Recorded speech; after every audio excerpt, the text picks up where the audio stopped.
Welcome, welcome, welcome to Armchair Expert. I'm Dax Shepard. I'm joined by the beautiful Emmy-nominated Monica Padman. That's me. Welcome.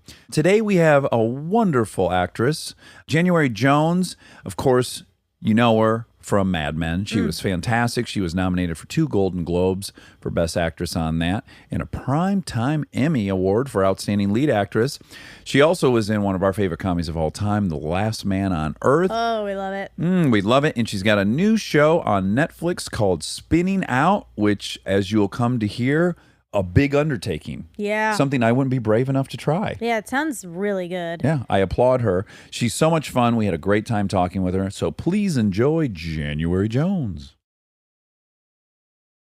He's an armchair expert. He's an armchair expert. He's an armchair expert. Well, I started this because of you guys. Oh, the spray? Do you like it? People think I have like, what's it called? Halitosis? Halitosis. Oh my God. I'm like constantly, and they're like, you're good. I'm like, no. Kristen really has taken to the spray as well. I like love it. but it's not orally satiating enough for me. I need like more business. I was doing the gum for this role I did recently just to get like manic energy, and then I was chewing constantly, and I got like jaw aches. So I started doing this. And is that a habitual thing, or that's the first time you had jaw issues? I also wear a mouth guard. Yeah, I clench at night. I think women just Hold stress. Yeah, it's true. we have a lot of pent up anger. All the women in my family wear mouth guards. Yeah. And has it done damage? Like, are your molars My ground down dentist to a says so, powder? but he also says, "Oh, you've been flossing," and I haven't. So Oh, this is my favorite thing about dentists. So I hadn't gone in 8 years, and Kristen was really getting on me, like, you gotta go. And I was like, I know. I went. 8 years is a long time. It's a long time. Okay. I've been twice in the 25 years I've lived in LA. Maybe 3 times.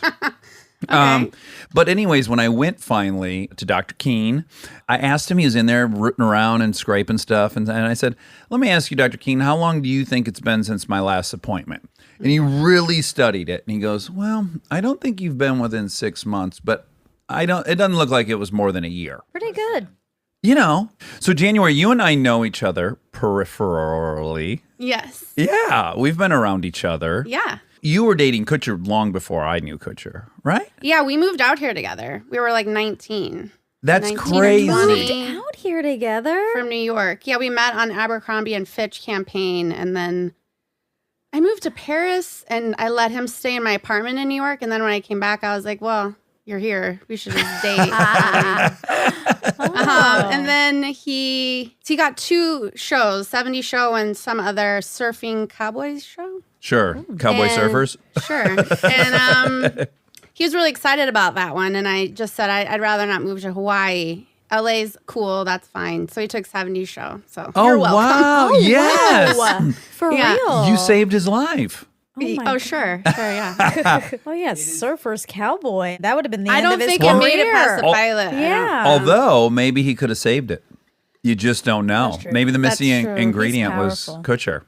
Yeah, it had like Bo Derek and Oh, no I kidding. don't know why I remember. I remember making the decision because we were at my house in South Dakota, and I was just like, Hawaii's great and all, but Yeah. That's too far. yeah. And then you would have had to have done nothing. What the fuck would you have done in Hawaii?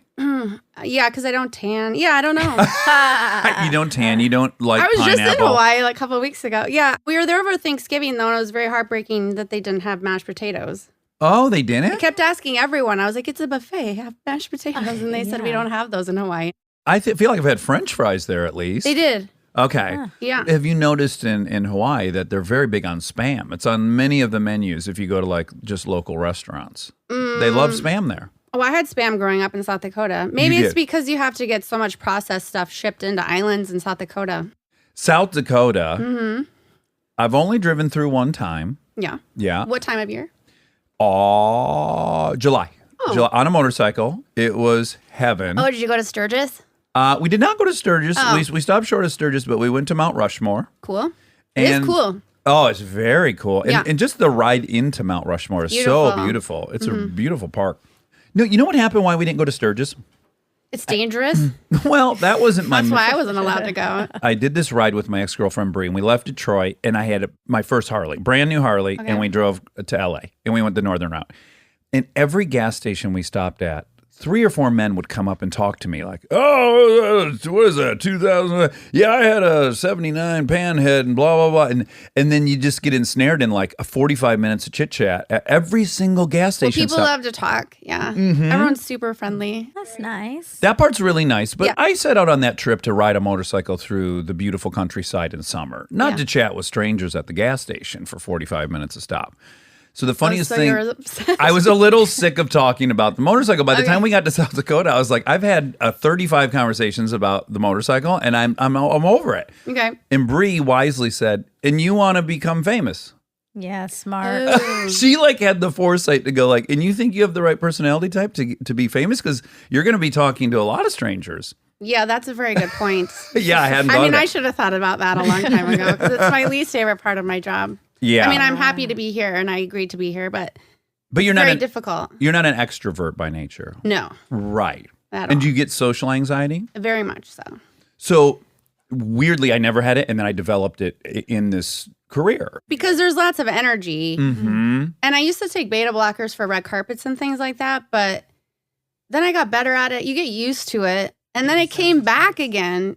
Like a few years ago, I was doing Last Man on Earth press, and there's just so many people swarming, and somebody either on the cast or someone's like, just pretend you have like a button on your arm that's like your favorite color, and a like turquoise plexiglass thing comes up to shield you from energy or whatever. So I was like Wow. at wow. an industry party, like fucking pushing my arm, like go up, go up. It did not work for me, but it sounded like a cool idea. What's the worst experience that you can remember? When Mad Men first came out, maybe after the first season, I was in New York and I got cornered by a lady walking on the street, and she like backed me up against a wall and started talking to me as if I was my character, and it was I didn't know she's crazy or if I'm just that good. I was just like, no, she's worried about my safety with Don, and then she was like, I don't know why you did that to him. That was after the second season, because she's like, and then you fucked that guy in the bar.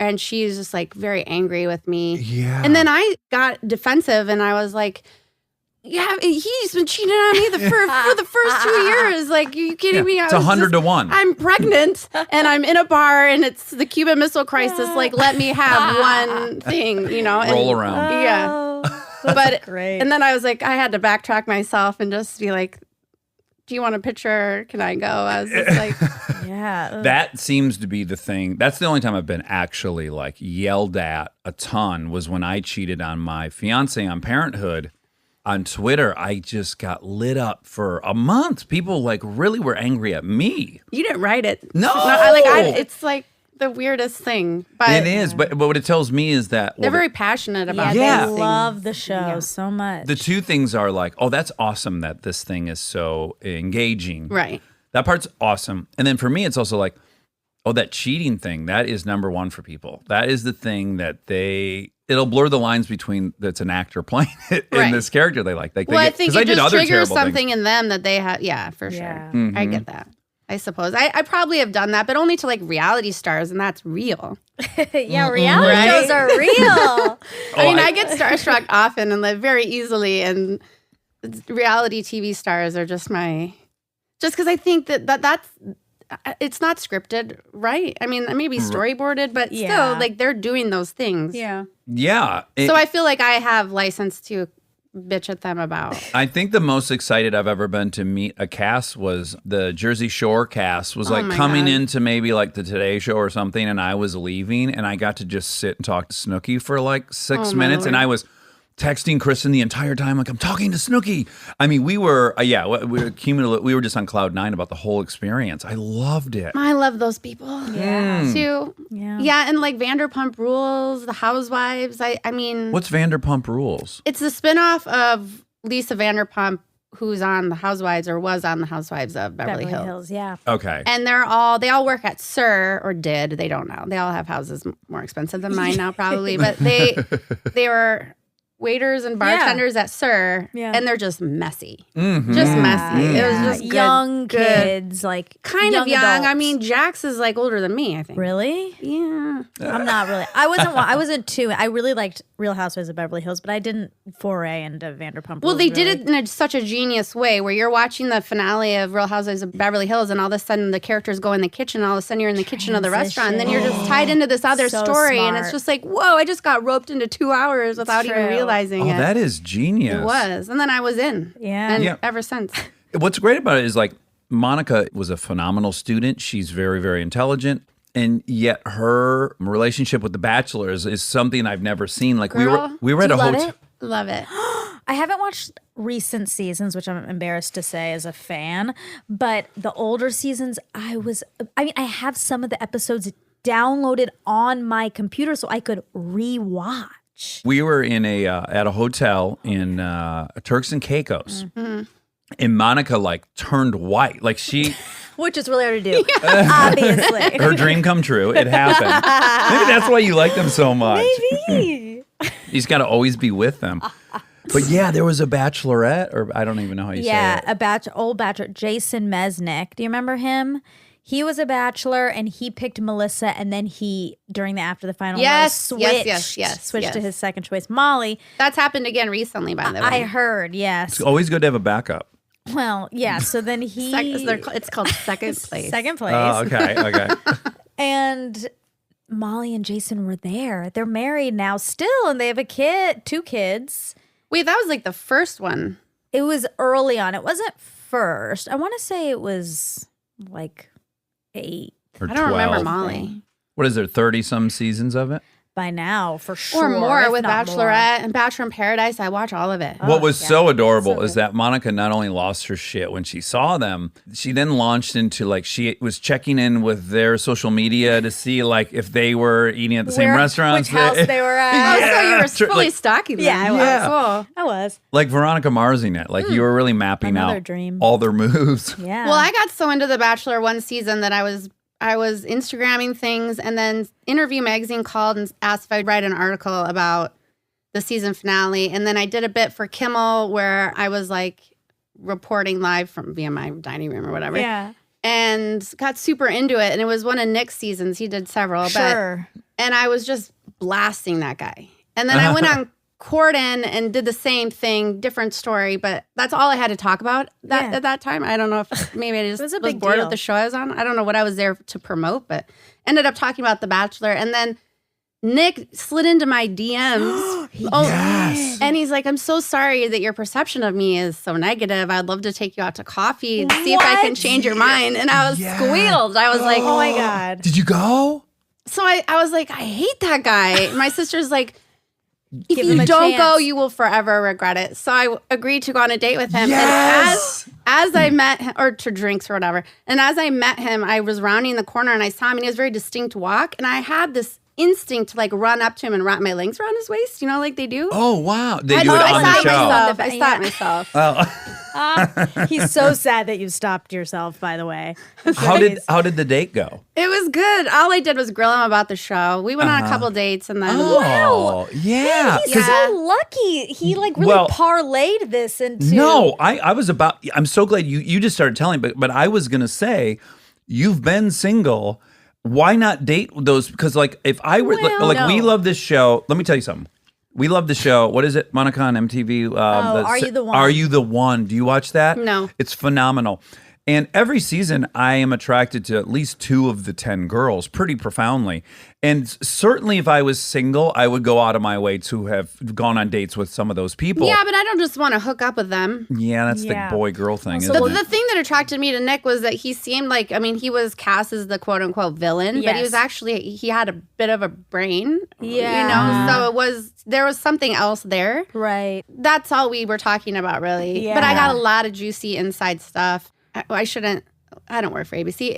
How they I don't work for you. when they come out of the limo and they all have these little shticks or whatever, like producers are handing them to them. And then I just felt bad for the people who get like the dolphin costume. Wow. Yeah. And there's all kinds of other stuff, but they do like share a lot of germs, lots of people. Did he Yes. say that he really felt like he was in love on that? That's my main real question. Yes. Okay. Yeah. Several times. Wow. Because he was yeah. on like 4 seasons. Yeah. He has a podcast. It's very successful. I know he asked me to be on it, Yeah, you should. but do I was it. like, what am I going to talk about? this. Yeah. Yeah. Well, we have I'm not going to divulge our source, but we had someone really entrenched in the Are You the One camp.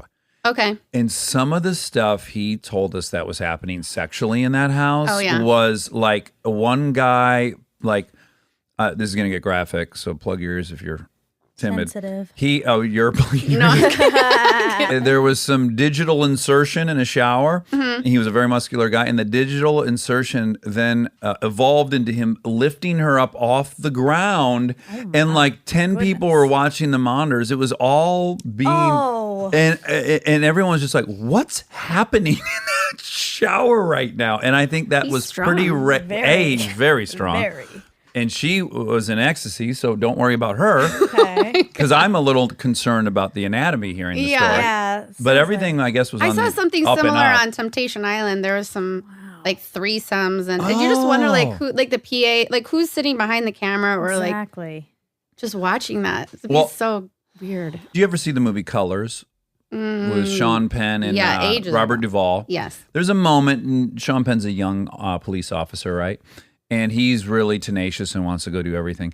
And Robert Duvall says, you know the story about the old ram and the young ram sitting on the top of the hill looking out at the valley full of sheep? And the young ram says, let's run down there and fuck one of those. And the old one says, let's walk down and fuck them all. It's like an old joke, right? Wow. And every time I'm watching Are You the One, I think, oh, when I was young, I would have screwed up so bad on that show. I would have got there and I would slept with whoever was open to sleeping with me immediately, and I would have not played any long-term game. I would have like made a terrible name for myself right out of the gates because I would have ran down. But you watch some of these other Is the goal to find love on that show? In theory, there's 10 boys, 10 girls, and they have a perfect match there, and they don't know who it is, and they have to go on all these dates, and then they declare who they think their match is at the end of every episode, and they have to get all 10 right to win the money. Yeah, people never choose who the right match for them is, though. Clearly not. Well, it does beg the question what the algorithm's doing, because, you know, there's who would be a good match for you, Right. which is generally not who people are attracted to. Right. Yeah. That's what I mean. I mean, you almost have to pick when you're older, like, oh, I'm going to try the opposite of what I like because I Yeah. know the pattern that what I like ends in. Monica and I have a similar thing, and I can't imagine you suffer from it because you're very beautiful. But Monica and Thanks. I's We'll things- go on. Yes, you're right. She's You're prettier than we are. She was a model. Yes, I Yeah. agree. You're gorgeous, but Go on. she was a model. Go on. Yeah, try to dig yourself out. Yeah. No, I stand by it. You know, whatever. Monica and I will like somebody, and then the second that person likes us back, we realize, oh, they weren't as good as we thought they were, else they wouldn't like us. Oh, it's self-hate? Yeah, like this weird. Yeah. Isn't it I've pathetic? it's like a form of self-sabotage. I've done that before where I acted just like an idiot on a first date. And if they call me back, I'm like, what? What's wrong with you? If you're Yeah. calling me back, then clearly I'm not going to like you. Yeah. Right. Because you like that version of me or Yeah. whatever. Well, are you? Well, first of all, you're with Kutcher, so that's the only thing I really know. And he's, he's as gorgeous as they goddamn get. You just, it is. I love Mila and I love their kids, and it all worked out great. But also, I'm a little regretful you guys didn't just pop one out, just to see what that facial structure would have been like, because I think it would have been really nice. We had some dogs. No, we were super young. We met when we were 19, and then we broke up when we were 22. You must have both felt like a safe port in a storm. Him being from Iowa and you being Yeah, our from. families knew each other. We lived together. Oh, they did. Mhm. Oh, 'Cause but not. he's from we travel like for Christmas. We do my house and then his house, or Right. vice versa. But yeah, same upbringing, similar experience, childhood, and all that. Yeah. Yeah, and you're both in New York, which is like Right. moving at the speed of light. Right. And at some time, you must be like, what the fuck am I doing here? And also very similar. Didn't you both kind of get recommended to model in high school? Yeah. Yes. What happened to you? I graduated high school early and was getting in some trouble just because I was floundering around and waiting to go to college. And my mom entered me into first the Miss Teen South Dakota pageant and then to a modeling school in Omaha. And that's where I got scouted. Please tell me about the Miss Teen pageant. I just, my dad, the VHS got shifted over to a DVD, which I won't even, I mean, I Legacy put box. it in Legacy box. Legacy. Legacy. And I watched it, and it's very difficult to watch because I'm so shy and so awkward. And my hair is so large, and I'm wearing like a sailor outfit. And it submitted very last minute, so I didn't have. You're supposed to have a certain number of community service and a talent, which I did not have. Sure. Couldn't sing, dance, tap. Like all these girls are doing gymnastics and twirling batons and shit. And I wrote a story about America and recited that. A story. I wrote Like a fictional did an oral story, or- interp or whatever. Oh. I was the only one. And it's really sweet, but just heartbreaking to watch because I'm just like shaking on stage. And then my dad walks me down in my evening gown, which was borrowed and had sleeves. It was hard. It was hard to watch.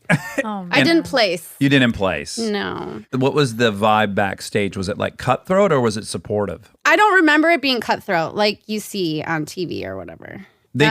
No I one knew what remember they were my doing. mom like hairspraying my hair and curling it.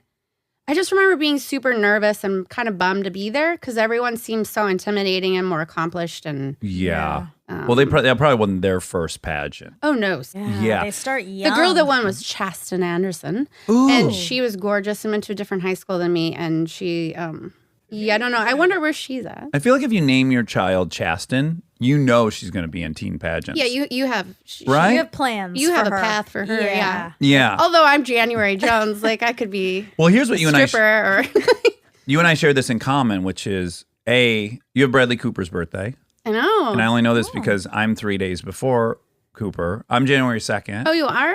Yes, and we were both named after Shitty birthdays, huh? the worst. But we're also both named after characters in novels. Who's yours? Dax was the lead character of this book called The Adventures by Harold Robbins. Oh, cool. That my mother read while she was pregnant with me, that I've never read. Well, I did read Once Is Not Enough. It was by Jacqueline Suzanne. My mom read the book, and then they made a TV movie with Kirk Douglas. And my mom loved romance novels, so my dad would peek through just for the sex parts. Sure, great. sure. Yeah. And he saw the name January. Her name was January Wayne, and he just thought that would sound good with Jones. And then I happened to be born in January because they picked it out before I was even conceived. Yes, I was gonna ask. Do you think they were happy that it matched up? They or had they to were have No, bummed they that were it matched bummed. up? They were hoping I'd be early. I was born on my due date. I'm very punctual. Uh-huh. Yeah, you were very on time here. I can't get around it. I try to be late, and I'm still the first one there. That's great. It's a good thing. It means you respect people's time. What kind of kid were you in high school? At If the you were beginning of high school, shy- I was pretty shy and studious, and also like 4'11" and flat chested. I just was. a I had a bombshell. bunch of friends, and then something happened between freshman and sophomore year. I went through puberty late and came back, and I worked at Dairy Queen that summer. Soft serve, maybe, I don't know, but all of a sudden I had. Were Monica's parents kind to you as employers? No, I Were love they good working people to there. work with? DQ's my favorite. Me too. Yeah. I had long hair, and all of a sudden I had boobs, and everyone was treating me differently. And all my guy friends just were like, "Can we touch your boobs?" And I was like, they were new to me too. I was like, I know, Sure. right? Like, yeah, I guess so. But It was a different time. It was a different time. Well, yeah, because It was a simpler time. hey, they asked. It's all about consent. Yeah. Yeah. Oh, good. Congratulations, guys. Yeah. Right out of the oven, they got them too. Yeah. You know? Wow. Wow. Yeah. Anyway, yeah. So I just sort of, I was too shy to do theater. I don't know. I just was a little bit too scared to put myself out for judgment in any way. I quit tennis team freshman year, which my dad was super disappointed about. So, I mean, I was good at school. I excelled. I mean, the curriculum, not to knock South Dakota, but it was subpar. Yeah, sure.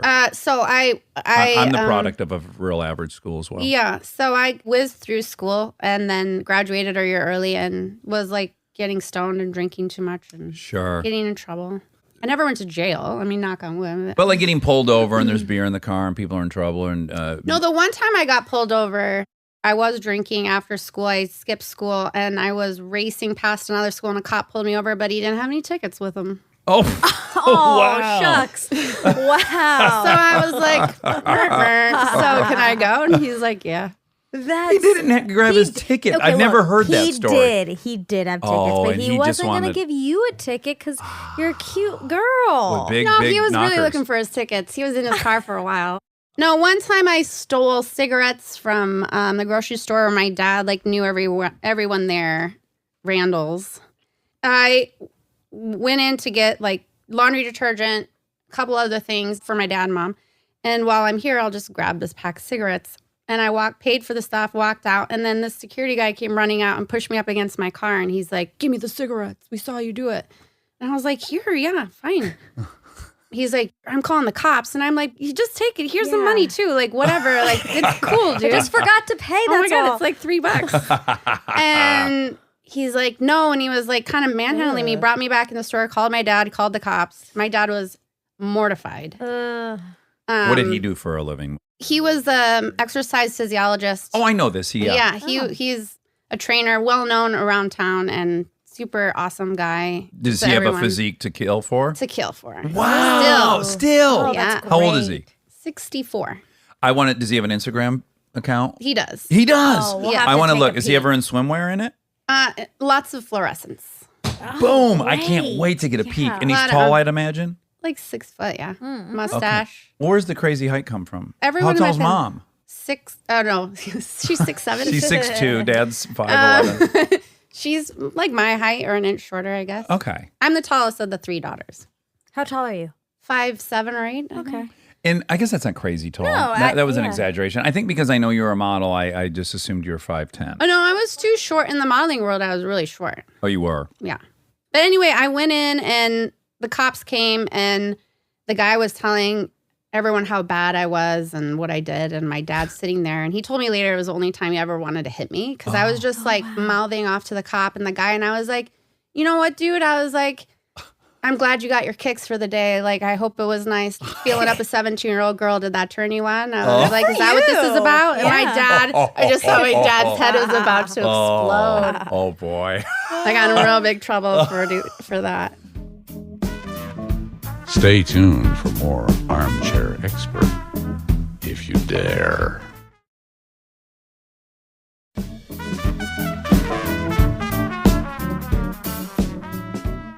Now, let me ask you an obvious question, which is, you're drinking after school. Well, during, yeah, I cut. Sure. Yeah. You're a little too drunk to attend the rest of the day or whatever. So I too, as you know about me, the second I had that, I was like, this is how I need to feel. This feels right to me. Did it immediately feel correct to you? Not immediately, no. I had to push myself to get there. Okay. Good for you for pushing through. I powered through. Yeah. You're not a quitter. That's good. No, the first time I had beers, I had, I think, 4 beers and 3 cigarettes and threw up for a day and a half. Ugh, Oh. yeah. So I really had to think about it for 6 months and then get back up on that horse. Yeah. But I wonder, because you just admitted to being shy, was there a relief from that shyness or that anxiety? There still is, for 100%. I have to catch myself constantly from doing it in like after parties, things like where there's so many people around, like, because you just want to grab for that Yeah. that sense of to dull all the Security. shit. yeah, and also just because it makes me feel like I'm more fun and more willing to chatter away and stuff. Yeah. A good friend of ours, Gordon Keith, said everyone's born 2 beers Away from short of happiness. Yeah. And I was like, oh, that is the best That's sad. evaluation, though, of us. kinda Is true. the animals in this complex society is Yeah. like, we all kind of need just 2 to kind of just fucking Dull it. dial it. I think it's just dial it down a bit. It's just Yeah. really overwhelming. You were designed in your lifetime to, at best, reach 13 miles an hour. If you were a fast sprinter, in your lifetime, you might reach 13 miles an hour. And then you probably drove 85 miles an hour here on the way. So just right there, you're not an animal. You're not a cheetah that was designed to process information at 65 miles an hour. Right. So that's interesting. We are traveling faster than cheetahs, but we didn't evolve to So travel. mankind's just gonna speed into a cliff. Or like, pretty maybe soon. we just all have kind of like a base level of anxiety because it's all so rapid and that Right. so many people, and that, I think they have clearly demonstrated that depression's pandemic. It's not like unique. It's not 1 in 20. It's like Right. 40% of people in America are experiencing. Yeah, it's very high. Monica will fact check it, but it's in that realm. Yeah, it's a lot. It's high. So you And have how to do ask. they even know? Most people don't go to therapy. I know that's why they don't have a good accurate number. But even But like suicide, that like even all that. improved. Yes. So I remember one time reading early 90s. I moved to LA. I'd had sex with someone without a rubber, right? And as I often did, I hate to admit, And I panicked and I went to like a free clinic. I'm like, I need an AIDS test. And the lady goes, okay, I'll give you one, but have you had anal sex with a man or shot intravenous drugs? And I go, no. And she goes, I'm not supposed to tell you this, but you don't need to take this test. And then she goes, read this article in the New York Times. And it was the data that had been released. And of that data, it was a really tiny percentage of people that really were just straight non-drug users that were getting HIV in the mid-90s. Okay. And I looked at that data and I said, well, A, that's shocking. I thought everyone was getting it. But more so, that's also people that weren't lying. Like, certainly some of those people had intravenous drug use and also claimed not to. So the number in my mind was even probably lower than that, because who's ready to admit they shoot dope? Right. I can't imagine a lot of people. This is a very dicey thing I just said, but it is all what happened. It was a long walk to just agreeing. But yeah. To circle it back around, you're saying that most people are sad and not admitting it. Well, I'm saying if 40% of America is admitting they have depression, Then my there hunch must be is a it's bigger number. 65%. Oh, sure. Yeah. So I don't think it's really all known what the cumulative effect of all this pace is. I think that having, if it is that big of a number, then there is some sort of community in that. And I think that's good that people can talk about it. Yeah. I mean, I just played a character who's bipolar depressive, and it was very hard. Just because I don't feel sad very much, which is good. I mean, it's day by day, but I don't have that. You don't have the mood swings. You have the anxiety. I mean, since hormonally, maybe occasionally. Yeah. But PMS, is that what you? Yeah, Okay. PMS. Yeah, sure. I can. It was premenstrual. nice. Hormonal was a nice way to say it. A euphemism. Yeah. It helps to have PMS to know, oh, this isn't my normal state. Right. The day I get my period, I'm like, holy shit. Yeah. Like, I'm so sorry I have to go and make amends to a lot of people. Yeah, because the most crippling aspect of those low points is the belief in those moments that it's going to last forever. That's really the agony of it. It's the craving to not be in that state and to know, oh, it's that and it'll end. It's got to be comforting on some level, well, right? a couple of months ago, I had a really bad PMS. Had a Heavy real flow. bad cycle, guys. Okay. And we were getting like evacuated from the neighborhood, and I was highly you guys had anxious. fires, right? Yeah. And I was feeling anxious and sad and tired. And I was like, what is happening? Something's happening. But I didn't know what it was. I just felt like I needed to get out of my own skin. Yeah. And then I got my period, and I was like, what? That's what it was? Like, it was a huge relief that something wasn't actually wrong with me. I mean, unless I'm going through menopause, but I don't think I am. Yeah. You're a few years shy of that, I think. And then I remembered, so when I had my son, they took my placenta, and when you Google my name, it says January Jones Eats her placenta. Did you have it over a penne or a linguine? in a smoothie. No, I didn't even see my fucking placenta. They took it. My sister's boyfriend took it in a cooler, and she made it into vitamins, and then she made a tincture, like with the oils that are left. Yeah. I don't know. And you take it every day if you're tired, and you could take it all the way up to menopause. And I remembered I had that, and I've been taking that, and I haven't had any PMS symptoms. Oh, wow. Really? And I never got sad after my son was born. No postpartum? Yeah, I truly believe that. Kristen ate the capsules. Yeah, I did the Yeah, that's capsules. what Right. That is, She didn't yeah. get a tincture, though. Oh, she got gypped. And maybe my saying this now, we're not allowed to say gypped anymore. Do you know What's that? it mean? Gypsies. It's a reference to gypsies. Oh, right. I learned Okay, this I too got recently. Fucked. Yeah. She got fucked, not me. I'm You good. can't say fucked anymore. That's what Sex is my off son limits. asked me what fuck means the other day, and I was like, it means fornication under consent of the king. And he was like, oh. He's like, so I can use it. And I was like, no, not at school. Well, hold on. Headline. I did not know that. either. Or is that like just a funny thing? Or is it real? No, someone told me that decades ago. Maybe my grandpa. He said golf means gentlemen only, ladies forbidden. Like, there's all these. Oh my goodness. Unless he's fucking. I mean, he's still alive in 92. I can double check. This is great. Well, he knew something if he's made it to 92. Yeah. But don't you ever wonder where fuck came from? I do. I do. But it's a real cure-all fuck. It would be hard for me to explain to my daughters what fuck is because it means virtually everything for me. Well, I though, use yeah, it the a problem lot. was then I had to explain fornication, but Sure, That's sure. fine. though, that's right? fine, yeah. You have a boy or a girl? I have a boy. He's 8. He loves Eminem, so we're jamming out to like Eminem on the way to school, and it's a lot of swear words. And I just tell him there's like creative license when you sing, Yeah. Sure. and don't ever say bitch Mhm. or That's good. stupid. Those are my main two that I don't like him Well, to he say. says Yeah, the that's R great. word and the F word. He's right. He's Eminem? got a, No, Eminem's actually quite clean if you listen to him compared to some. oh, he is. Really? But what we respect about Eminem is just how fast he is and how he just is He's incredible. He's really great. Yeah, his music is in what also makes great TV or movies in that you have no clue what's coming next. Like nothing is predictable about his Right, and he lyrics, enunciates really. It's like Yeah. That's really true. clear.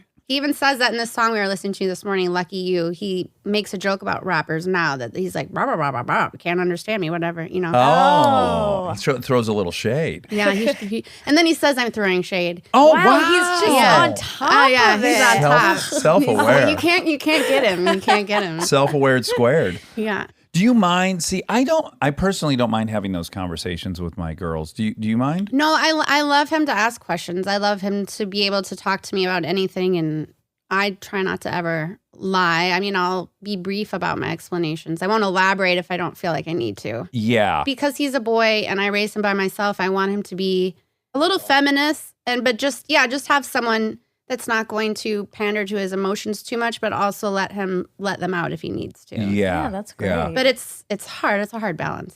Yeah. And good cop, bad very. cop balancing as well. Well, I'm the product of a single mother, and it all worked out for me relatively well. 75%. I just have to lower my register if I really want his attention, because I can say his name 19 times, but if I'm like, Xander, he's like, what? I'm like, what? And then my dad said it's because men tune out higher registers. I could part see of that evolution. being true. Maybe I'm just being lied to by the men in my family constantly. You're giving Maybe your grandpa, gaslighted. mainly. yeah. There's a lot of gaslighting happening. Yeah. I guess I'm comfortable with like sex stuff, no problem, Yeah. all this kind of stuff. The way the world works, I'm fine with. The only ones that freak me out is I don't want to introduce stuff that, say, like when we were kids, the threat of nuclear holocaust was quite real. Was it? Yeah. When I was little, all I was worried about was being kidnapped. Yes, me too. I was very scared of that. Yeah, you guys could really bond. Very. Hello, my name is Steven or whatever the fuck. Remember What's that? that? It was about that little boy who got Steven. Who He got kidnapped. Kidnapped? I mean, it's pretty clear. His name was Steven? Monica Got would kidnapped? follow famous kidnappings in the news cycle. No, it's my main thing. Like I love Yes. like the Jean Bonnet thing. Yes. Twists my brain in a way that when they did that documentary last year on the 20th anniversary, and they got all the best forensic scientists in the world to come and say what they felt. Yeah. It's so clear what happened. Yeah. What happened? The brother. The brother killed her Yeah. by accident, and then the parents covered it up because they didn't realize that he was only 9 when it happened. So he wouldn't have been tried for murder anyway, because in Colorado you can't be till you're 10. Oh wow, So he they got in they just did under this the whole wire. For elaborate no scheme reason. because To they're protect like, their one's son. already gone, we don't want to lose the other. Which is, You know what? get. I'm just learning of She this. ate his pineapple and milk, so he bashed her over the head with a flashlight. Oh, That's I what didn't they're realize saying. the pineapple and milk part. Yeah, because that's what they found still in her like Oh, in her, right. Yeah. Ah. Guys, I'm so out And of that the was his loop. favorite. Watch it; it's fascinating. Wait, what? It's a documentary? Yes, 2020 maybe. One of the main Yeah. networks did it. And then the brother and the dad who are still alive, they went The to mom's not? the mom passed away of cancer. Like kind of soon after, right? It Stress. happened? Kind of. Yeah. Probably. Yeah. But I don't know if the son, even though he is adamant that wasn't the case, Yeah. but his memory is whatever. He was 9. Yes. If they said you did this. And he's not incarcerated or anything. This isn't behavior he has replicated, if in fact that is what happened. No, I mean, sometimes kids just fucking. Oh, yeah. I've seen my Lose- friends' Yeah. kids like beat lose up their each beat shit. other. up their, yeah. Yeah, oh, yeah. The I real- once he just- picked up my sister and dropped her on her head in their driveway. I was Yeah. mad. yeah, She she had could have landed died. the wrong way. Exactly. Yeah. So, I got to say, if that is the exact case, I would have zero interest in prosecuting those parents for covering up to save their kid. No, it gives you huge empathy towards them and what Yeah. they did. But it was so elaborate. And the fact that they were going after other people. Yeah. Well, right. It goes to show. I just read recently this great book about the birth of forensics in detective work in France in like the 1800s. And every time there was a serial killer that was just kind of wandering from village to village. And back then, no one communicated. There was no phones. Something would happen in this village, and then the guy would be gone, and they would have no idea it had happened in both other villages. But every time he would leave, basically the community would just go like, who do we all kind of hate? And they'd convince themselves that that person did it. So the real tragedy of it was that all these other people that ended up getting kind of prosecuted or killed or vigilante justice, and they were wrong. And we're wrong all the time. It Stuff still makes happens, sense. though, and it was happening even with like Bundy and stuff. He just changed states, and then no state communicated with each other. Right. Yeah. But the John Bonet thing, there were so many great red herrings in it that I started with, I can't relate to having a kid that you dress up in adult clothes and have Right, I dance don't know sexy. why they focused on that, because they had said that brought in sexual predators or something. Yeah, Well, the semen, quote unquote semen that they found in her underwear was so minuscule. They said that it came from the manufacturer in like Asia where the underwear was made. It was so little. Oh, they're Really? beating Like a off in hair. the... No, it was like a woman's hair. Like it was just human DNA, not hers. Oh, and not semen. No, I don't think so. It couldn't have been her I semen. mean, you have to watch it. It's so Okay. fascinating. I watched it like 3 times. So but when we were kids, I'm slightly older than you, but not much. There was a TV movie called The Last Day. Fuck, I'll remember the name of it. But it was about, Russia and the U.S. having a huge nuclear event. And it's the only thing I was allowed to look at Playboys at the dinner table at like 8 years old. She didn't care. She's like, yes, naked people, they're great. Would not let me watch that. And I was grateful to it because what a thing to be worrying about at 8 years old. Like these two superpowers have all these. It's out of your hands. I Yeah, mean, why she doesn't need to trouble you with that. Exactly. So there are certain concepts that are very scary even to adults that I'm probably not excited to talk about. Yeah, I Ones mean, that don't have solutions, I guess. like or- shootings or. I can talk about the school shootings. I don't. I try to just educate them on what to do. Like if we're on a plane or a movie theater or the mall, I always know where your exits are. Yeah. Run, hide, whatever. If something bad happens, without going into too much detail. Yeah. Just like a video game or Yeah. something. I just don't want him to not be prepared if worse. I go the other way. I go, yeah, that happened. It's horrific. Mm-hmm. It's a really horrific sickness that we have in this country. Also, how often do you worry about getting struck by lightning? Not very often, right? Your odds of Only getting when struck I'm by out, lightning. like golfing or in the water or. Okay, so you actually worry about it. I'm never, Yeah. ever thinking about getting struck by lightning, ever. I'm not worried about getting attacked by a bear. I'm not worried. All these low percentage things. Right. In fact, more people get hit in the head with coconuts on vacation and die than get attacked by bears. But when you're walking in the woods, you're consumed with the idea you're going to get attacked by a bear. Yeah. So I just think sometimes odds are really helpful in mitigating. Right, I'll give him odds. Like, so he loves bears right now. He is concerned about that. And I just told him what to do. If we're ever somewhere where a bear or mountain lion comes, you make yourself really big, Pull out your gun. shout as Shoot loud for as the you can. heart. Yeah. Aim for the eyeball. No. I swim with sharks for Oceana. I do shark conservation stuff and I swim with them to do PSA videos and stuff. And he wants to start doing that. But since we've been talking about sharks, we watch Shark Week and stuff in the ocean, he does get worried about going out too far. Sure. So I give him the tools and stuff and then also give him a percentage. Like you are more likely to die from a vending machine than a shark attack. And then he goes to a vending machine. And he's like, will you do it? Oh. I'm like, oh, man. Backfired a little Backfired. bit. Well, the big one is how often are you worried driving to school in the car? Right. I mean, that is the biggest odds number that you're going to get killed in the car. And it's Right. just, you're not too worried about it. So let's just keep But I everything do in get, proportion. I mean, we should, getting shot is like a real, It's becoming, It's becoming unfortunately. it is a real thing. It needs to be solved. And you should have an appropriate level of fear over it. Because there's Just no an reason awareness. for you, Let it but there's take no over. reason for you to amplify the fear in your head. I don't think I'm amplifying it within him where he's thinking about it. Right. Yeah. Oh, I Just don't. tools. I don't think that you are or not. I mean, I hope not. When we're in a theater and I'm like, you know where your exits are? He's like, yeah, they're there. And Yeah. Do you think about it when you go, I do? I do. I'm a mom. I'm just constantly of worried worry. a piano's going to fall out the window in New York. I don't know. It's just, Yeah. I worry too much. Do you think you had that before you had kids? About certain things. I have this fear of fear Like I was afraid of sharks, so I started diving with sharks. I was afraid of heights, so I went skydiving with Kutcher once. I thought I just need to do it once. Face it. Can we dive into the sharks a bit, pun intended? What is the most dangerous shark you've swam in proximity to, and not in a cage? We don't do like great whites and stuff in cages because that sort of defeats the purpose of visually having a cage. Because the whole saying is we should be afraid for sharks, not of. And me in a cage. That's a hard leap for me. I'm afraid of them. I am very afraid. No, so am I. But they're fascinating, and I would love to. If I did swim with great whites, I think I would still do it, even as a mom without a cage, if I was comfortable with the shark in question. How would you know? If the people that I was with knew the shark, because they swim with the same sharks a lot. Yeah. And they're like, this girl's sweet. And what's this thing? Obviously, if you're this into sharks, you've seen this thing where they can hypnotize this shark. It's called tonic hypnosis. It's when you flip the shark, when it's on, it's like what orcas do. They bump it and they flips it over. And when a shark's on its back, it goes into this trance-like state. They either sink or just float. I've done it with tagging, like the small sharks. We flip them over and then they're just limp. And you can tag them and measure them and do all this stuff. Really? And I also saw a guy in a boat. He was hitting them on the nose in a weird way. Because that's where the ambuli of Lorenzini is, these little dots. Ambulium Lorenzini? Ambuli of Lorenzini. It's like their sixth sense. So have you had any dicey calls, though, when you were in there with sharks? I know that's counter to your movement. Only one. Yeah, one time. It was human error, though. So I was we were in Bimini in the Bahamas, and we were trying to get some shots with just some reef sharks. There's a nurse and lemon sharks and just reef sharks. But the people on the boat the cameras were around me and they wanted a shot with me, like surrounded by sharks. So they're chumming the water, which you're not supposed to do. And like chum was hitting me in the head. Oh boy. So I was like, dude, just like I'm being as safe as I can possibly be. And if your spokesperson loses a limb, it's probably not the best thing for the whole campaign, you know? Yeah. Or a head. If it's yeah. hitting you in the head. Well, I could fend it off if they get to my head. But if I lose like a little phalange or something. Sure. Did you panic at all? No, I had taken a beta blocker Okay. because it lowers your heart rate Right. or keeps it steady. Yeah.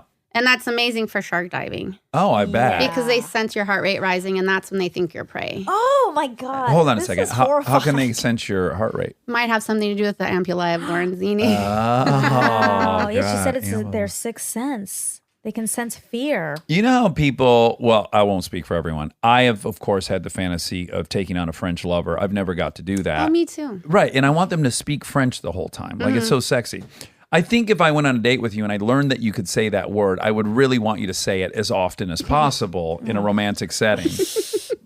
Monica, do you want a Frenchman to speak to you in French? No, I'm one of the only humans in America who's not taken by accents. Like, I don't like accents. Well, it depends on the accent. I don't like any of them. I don't even like British ones. What which if my people South love. Dakota accent comes out? Are you going to be like I'll super still bummed? like it. I'll Okay. still like it. You like No, American I mean, I'm not regionals. attracted to accents. Just by the accent. Yeah, you know, people like girls love a British accent. So They Penelope love a- Cruz isn't prettier because of the way she talks. Oh, like a little. No, in fact, in spite of. Oh, Whoa. In spite of. Whoa. It's because I grew up around a lot of accents that I didn't like. I'm sure that's why. yeah. The hillbilly accent? Yes, correct. Yeah. No, I'm not turned on by hillbilly accent either. Well, that's not true. There's a few that are really dynamite. Name one. Okay, like it's not a hillbilly accent, but it's a southern accent. Harry Connick Jr. Like, Oh, his oh is my not God, hillbilly. that's like His maple is- syrup dripping off a honeycomb. No, but that's also his. You can hear his like vocal cords, like his. Yeah. But there are some really charming southern accents, like the dude. But it's not hillbilly. Those Yeah, are that's like not hillbilly. It's not like the guys high-class from Duck whatever. Dynasty. Duck Dynasty, Ducktales. DuckTales is the word. They have the worst accents on Duck. But some people do love a hillbilly accent. Like, you know, some people. Oh, me. like- I actually do. took a French lover once, and I had a hard time understanding. See? I was like, Did you need to understand though? She could be saying Yeah, in anything. certain- Wash my clothes when we're certain done. Clean up the house, and I would just think it was so erotic. Have you ever heard Bradley Cooper speak French? This is the second time I'm talking about him because of the I birthday. have. You have. It's phenomenal. I was at a talk He show with doesn't him. need that. Agreed. I went with him to like a talk show in Paris. a comedic nighttime talk show. And not only was he just conversing with everyone at will, he was making jokes with the right timing and everything, Yeah. and they were all dying laughing. Does that not sound Well, interesting? no. I do like that. If someone has an American accent, but then they just happen to be able to speak a lot of languages, that just shows like, oh, you have a good work ethic. Uh-huh. Or I they're like that. They're a polymath. They're just world cultured and They're worldly. okay. my son's learning French. Oh, he is? see, he'll be a Bradley Cooper type. Oh God. Yeah. Fingers fucking crossed. Yeah. Yeah. Okay, so you went into this teen pageant, and then someone must have said, I think you should do modeling. After the pageant, I went to a modeling school in Omaha, Nebraska. Uh-huh. And the lady there hooked me up with an agent in New York. And you went. And then my parents said I could go after I turned 18. So I had to wait till I was 18. So 3 days after I turned 18, I flew to New York. January 8th, Yep. you were on your way. Yeah. And then you worked plenty as a model, right? Enough. I mean, I did commercial stuff. I couldn't do runway and things like that. Uh-huh. Because you weren't tall enough or you couldn't walk in that Tall weird... enough. Okay. But could you do that crazy walk they do? It's a very specific leap. I mean, it was different in the 90s than it is. In the 90s, it was more of a strut, and now it's just kind of a... I mean, if you've ever been to a runway show, like a couture runway show, they look like insects. The way Right. they walk. It's like Yeah. and crazy. they almost prance like horses. Like they're like Yeah. the hips and pop. their torso's behind them. Yeah, It's like... Yeah. very It's strange. a skill, it looks like. And the probability of looking ridiculous is quite high. Like I think the leap to do that walk is on par with someone trying to do like a biopic of someone famous. It's just it's I'm not saying this that it takes as much. I'm just saying talk about you got to fully commit or not. You Yeah, can't that's do that true. walk halfway. Yeah, but I've been in a lot of runway shows as a spectator and seen like the awkward 15, 16-year-old girl who just is just gangly and awkward, but it's like, look at her walk. It's like, no, she's just trying to walk in those shoes. Right. Do you think that's what they're replicating? Are they selling like a nubile fawn who can't find its legs? I think there's so many of them that walk that way that's like the thing. Okay. But I wonder if anyone's aware of what's subconsciously happening. Is that, you know what I'm saying? And then every once in a while you'll see one and their like knees will buckle and they'll fall. Oh, wow. It's really, yeah. Are those on YouTube? Like models sure. falling? I Some must viral go down a videos. rabbit hole. They've of that. they've all done it. Even I'm not- Naomi Campbell's taken a tumble. She's eating shit. Oh, that's scary. Fall off the end. Yeah. Oh, God. Get hit by my a car, gosh. roll out into the street. Wow. Well, 2 or 3 of them have died So close this to the is road. a weird, but just logistical. Is there like a lot of money in runway modeling? For some of them, for sure, yeah. What Like was- 10,000 a show. Okay, really? that's a nice. Or chunk. more, depending, like if you're a supermodel or whatever. Right. I was only in one runway show, and it was in Paris, and I was like so excited to get cast in a runway show, and then none of the shoes fit me because I have tiny feet. Uh-oh. So they're like, just send her out barefoot. Oh. Oh. So not only was I shorter than everyone else by a foot, I wasn't wearing shoes, so I was just like paddling out there, like, hi guys. Oh, It was humiliating. Stay tuned for more Armchair Expert, if you dare.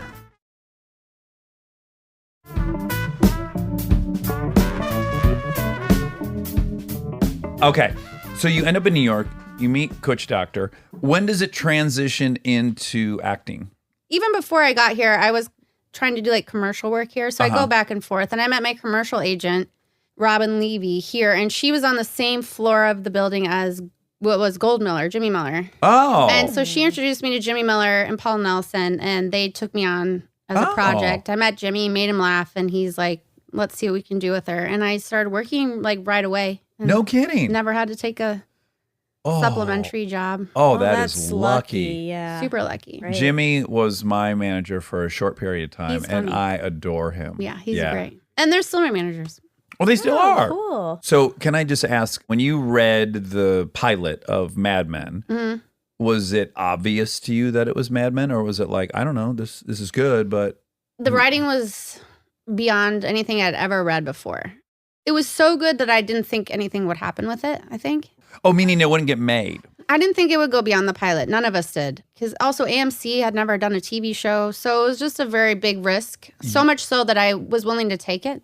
Right. Because I didn't want to sign a 7-year contract with a TV show. I was doing films and having fun. But I was like, yeah, let's do it. And I initially auditioned for Peggy, Elizabeth Moss's role, and did a couple auditions for that. And it was down to the two of us. And then obviously she got Peggy, and he was like, yeah, but I want to use you for something. So overnight he wrote a role for me for Betty. Oh, really? Oh. And Wow. wrote like 2 scenes and had me read it twice. And then I signed the contract just with a verbal promise that there would be a role for her if the show got picked up. Right.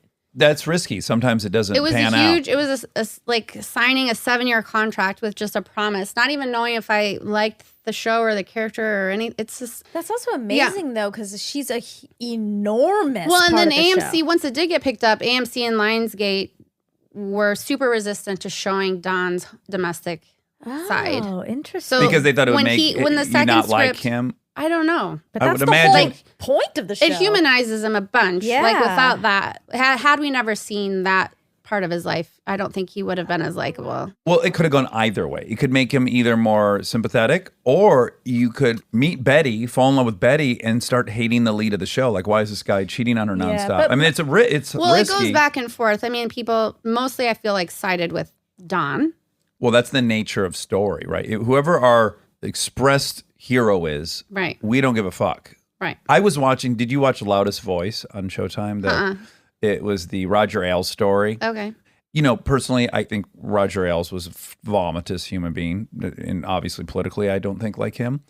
Yet, I got sucked into that show, and I like wanted him to get vindicated. I wanted Fox News to be number one, and I was sitting there, and I said to Monica, I'm like, look at the fucking power of story. Like, I want this because he's my lead. They Yeah. said that this is who you're following, and now I'm rooting for him. Right. It's so powerful. Yeah, but there's also super likable things about him. He's like a super broken guy. Yeah. Well, you've done Draper. Yeah. Yeah, not Ailes. so But again, much. I don't think you would see the depths of how broken and complicated he is if you don't see him at home. You need that juxtaposition in Yeah. order to really know, like, oh, he's fucked up. Fornication under the consent of the consent king. of the king. Yeah. I hope that pans out. Well, we will find out because Monica will Otherwise, do. Christmas is going to be really rough for my grandpa. If you stop to think about why the show was magic, outside of the obvious things that it was like incredibly well written, incredibly well acted, beautifully shot, all these elements. Have you tried to isolate? What do you think was about Mad Men that was so captivating? Well, I think it's twofold. I mean, I think that people love the nostalgia aspect of it. Sure. And going back to that time where things seemed like simpler and better and more glamorous, but also when it started airing was in the middle of the Obama campaign, and it just felt very parallel to where the world was at, and like having a hope in the country and just the ups and downs as the show went on for whatever it went like 9 years or something. It just seemed to parallel where we were going. Like that time in the 60s was very similar to what was happening. Yeah. I think for like a guy, this is terrible to say, but I'll just say it. I think there is some fantasy that I think it's why I've been obsessed with artists growing up. It's like there's this fantasy that if I provide this one thing, like if I'm a musician and I can write this amazing song, it'll excuse all of my id. I can fuck, drink, take pills, do everything I want, be unaccountable, not show up, be a shitty dad, but I've made this music and that'll whitewash the whole thing. So there was something about going like, oh, this he's fucking everyone, he's drunk all the time, blah, blah, blah. But he's earning and he's providing, and there was a time when that was enough. Yeah. And there's something selfishly hedonistic about like, oh, I wish I could just get away with all that. Yeah, I mean, I definitely started to see people, because I love, my favorite restaurant's Houston's, like Oh. yours. And I would go, the one in Century City, I would go there every Monday because my favorite soup's the New Orleans red bean and rice. So I go every Monday and get a grilled artichoke in the soup, and I'd sit at the bar. And as the show went on, I started seeing people have like cocktails at lunch. I bet. And then they like nod at me, like, and I'm like, cool, like, like great, like whatever. Like it would like brought back some sort of romantic ideal that we should slow down a little bit. the pace of the show took people by surprise at first. How slow it was. It was slow. I Yeah. loved that. And when everything was speeding up and just starting to speed up, the show was like, no, we're slowing back down. And I think a lot of people liked that about it too, and just having drinks. And when we'd go to an after party at an award ceremony, they'd put the Mad Men table outside, just assuming we're all going to smoke our asses off. Well, And- again, that was part of what I'm saying is like, Yeah. oh, I long for the time when you just smoked not worrying about cancer. Right. Yeah. Yeah, I wonder what the female appeal. The female appeal to the show. It's called Mad Men, but I think the strongest characters are All the their women. females, for sure. I mean, For the sure. things they overcome, the things Oh, they say and do. Yeah. I mean, it's super empowering for women to watch that show. Definitely. You're totally right. You're totally right. And it really, man, does it give you a good sense of like what obstacles were in there. And Like also just seeing things in the office with Peggy and Joan Mm. or whatever, like that shit that hasn't changed very much. Yeah. So I think it was like, relatable. like, is everybody seeing this? Like, this is still happening. yeah. Right. Yeah. So- Shining a light on it. Yeah. I was for in sure. an elevator once and some guy said something about some girl's skirt behind me. And I was just like, are you kidding? Like, it was so Mad Men. I was like, is he saying this for me? Like, does he know Right. I'm here? Right. And he didn't. And I was like, I had to say something. I was like, you can't say that to her. And she was like, thank you. Oh, wow. Good job. Good for you. Yeah. Where did you shoot that?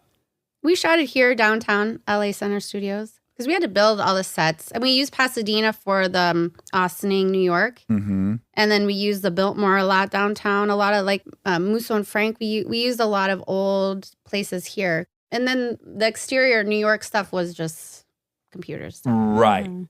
When you drive downtown and you go past those places, Mhm. do you get a very warm feeling or a I'm glad it's over? What's the feeling you get? I get a very warm feeling. Oh, good. Good. Yeah, I just went to on Friday night. There's Rodarte, the designers had a prom. They have an 80s prom every year, and they have it at the Biltmore. Oh, Oh, fun. And so it was pretty in pink this year. So I'm in a 80s pink outfit, and I go down the famous scene in when Betty comes down on Valentine's Day down those steps. I did Yeah. it in the 80s Oh, outfit. that's Ah. That's great. Yeah, no, I love it. Yeah. It was an amazing time. Amazing time. So you got nominated twice. You got a Golden Globe, 2 Golden Globe nominations and an Emmy nomination. Mm-hmm.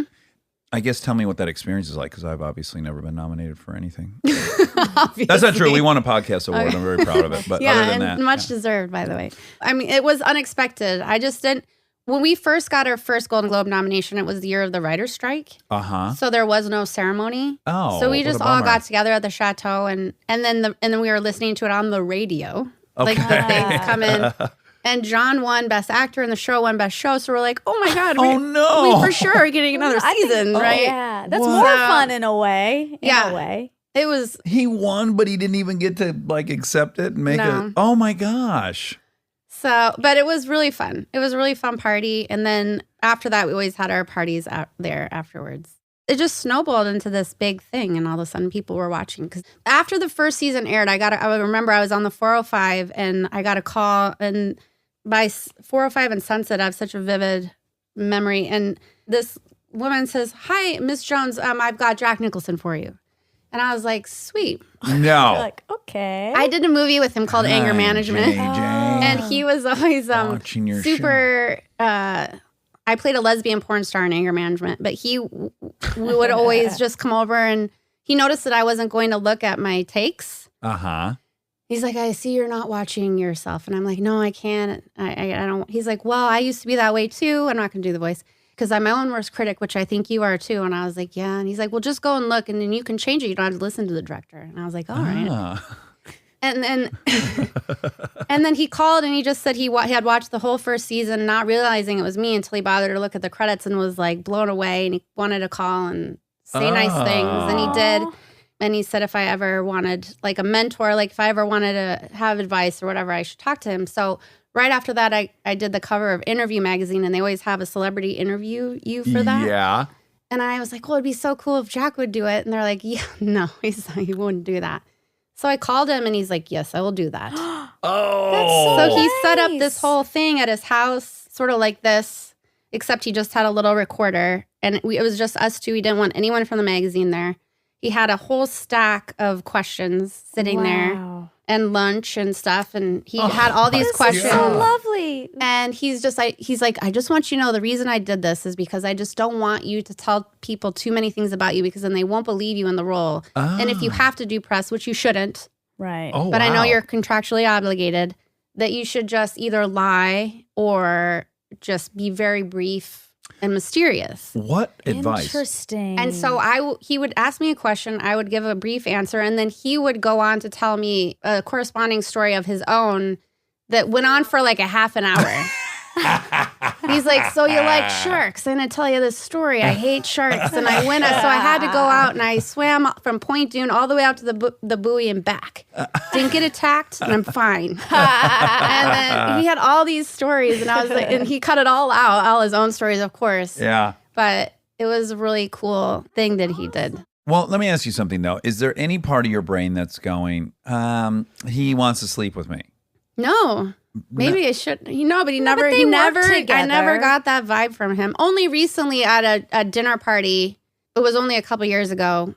Someone said something to him about me because we were sitting next to each other and chatting, and he's like, "We're old friends or whatever." And one of his guy friends said something like a joke about dating. He looked at me really like quizzical, like, "I never did do that, did I?" And I was like, "No, I forgot. Thank God." And he's like, "Well, now you're at an age where I could." Oh. And I'm like, no, but please. Let's keep it on the rails. I might be getting older, but so are you. So it's like, I guess you know what it is so often when we hear the word mentoring and it's offered by some older actor, it's a real red flag. But this is a great yeah, so story. that's This is I'm very naive to that too. I never had that feeling. I never felt unsafe. I was in his home alone and yeah. yeah. I never had that. Boy, Vibe I from got to him. say of all the people that we've got to meet or be around, he's the guy that I've many times been walking off of the floor of the Lakers in the tunnel and you're with him. And I look at him and I'm just like, I couldn't begin to say hi to him. I'm so intimidated by him. He really is in some weird zone in my mind of just Other level. otherworldly almost. Otherworldly, yeah. Yeah, he's just.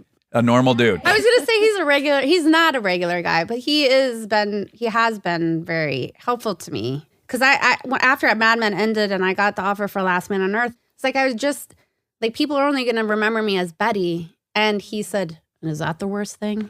Yeah. And I said, "Oh yeah." He's like, "But you got to keep working." He's like, "People only know me from like The Joker or The Shining." He's like, "You think I get scripts?" And I'm like, "Yes, I believe you do." Like how we see ourselves is people's just like, stories are so funny because I remember I actually told this story when I interviewed Kate, but when I was dating Kate and got to hang out with Kurt Russell, he would tell me all the time, he's like, "Oh, I'd never get fucking recognized if I wasn't married to Goldie, but I'm always with Goldie and everyone knows her and then they figure out it's me." And I'm like, that in your mind, that's the truth, isn't it? yeah.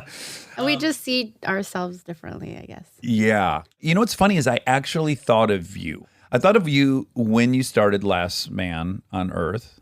It's that was our favorite comedy for like 3 years. No, when you said that, that's so cool when people say that. Oh, we It's loved it. genius level comedy. I mean, it's just fart jokes. And no, it's not. No, I'm it's so teasing. smart and Yeah, so funny. We loved it. We loved it. We loved it. But I thought of you and I was like, man, I'm envious of you being on Mad Men, and yet I would be so overwhelmed with the decision of what's next. It's so stressful because you have all this cachet. People want you. You also realize it's got a timestamp on it. Like it'll, after however many years, that won't be relevant.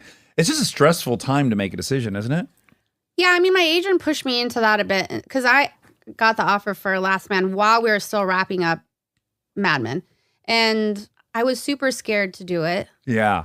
For me, just as a person, it was the right thing to do for my soul to go do comedy, do something fun where I'm just laughing all day Yeah. and be just in a different atmosphere.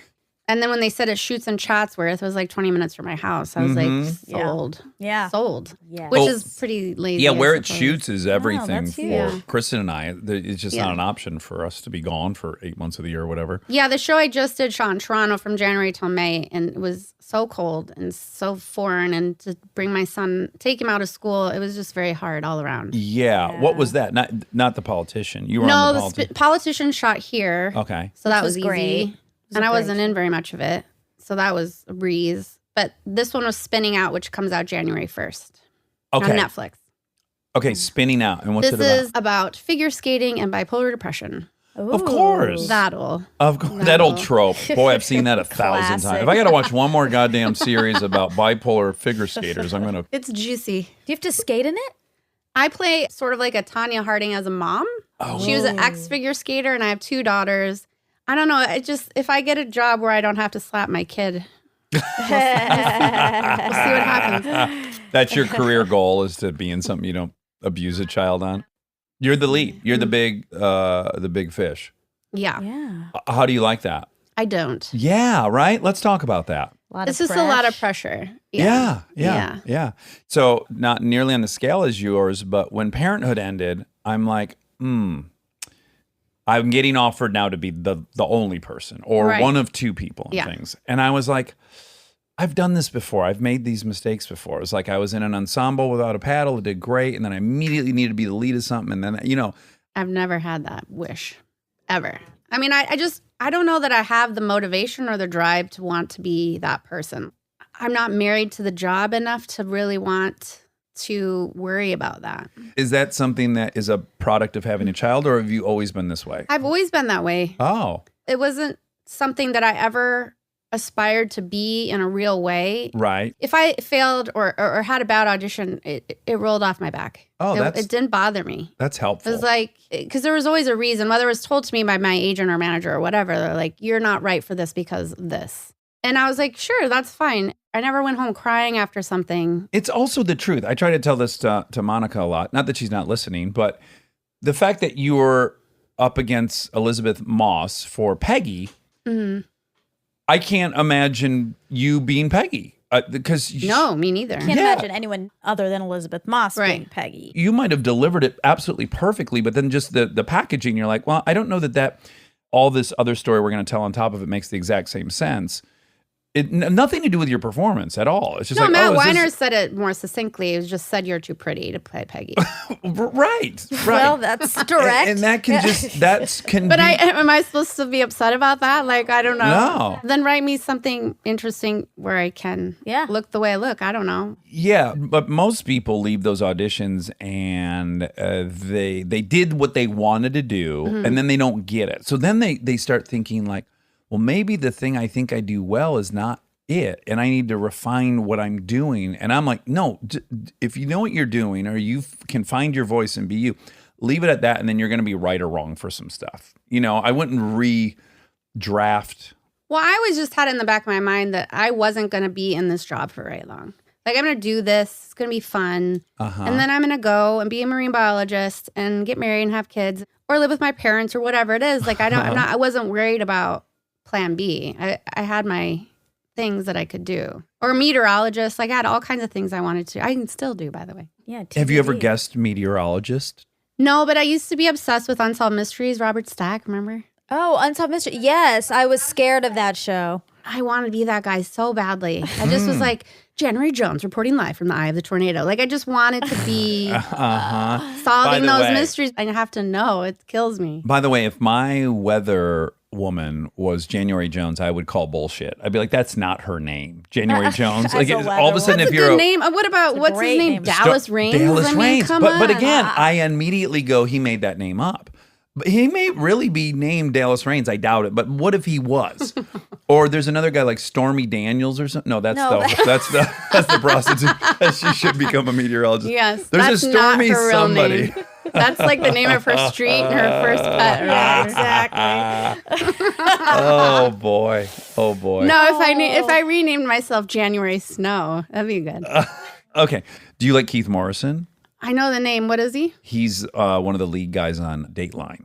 Oh, yes. Silver Hair Fox. Yes, I do. But I also, Dan Rather Sure. and Tom Brokaw is always my favorite.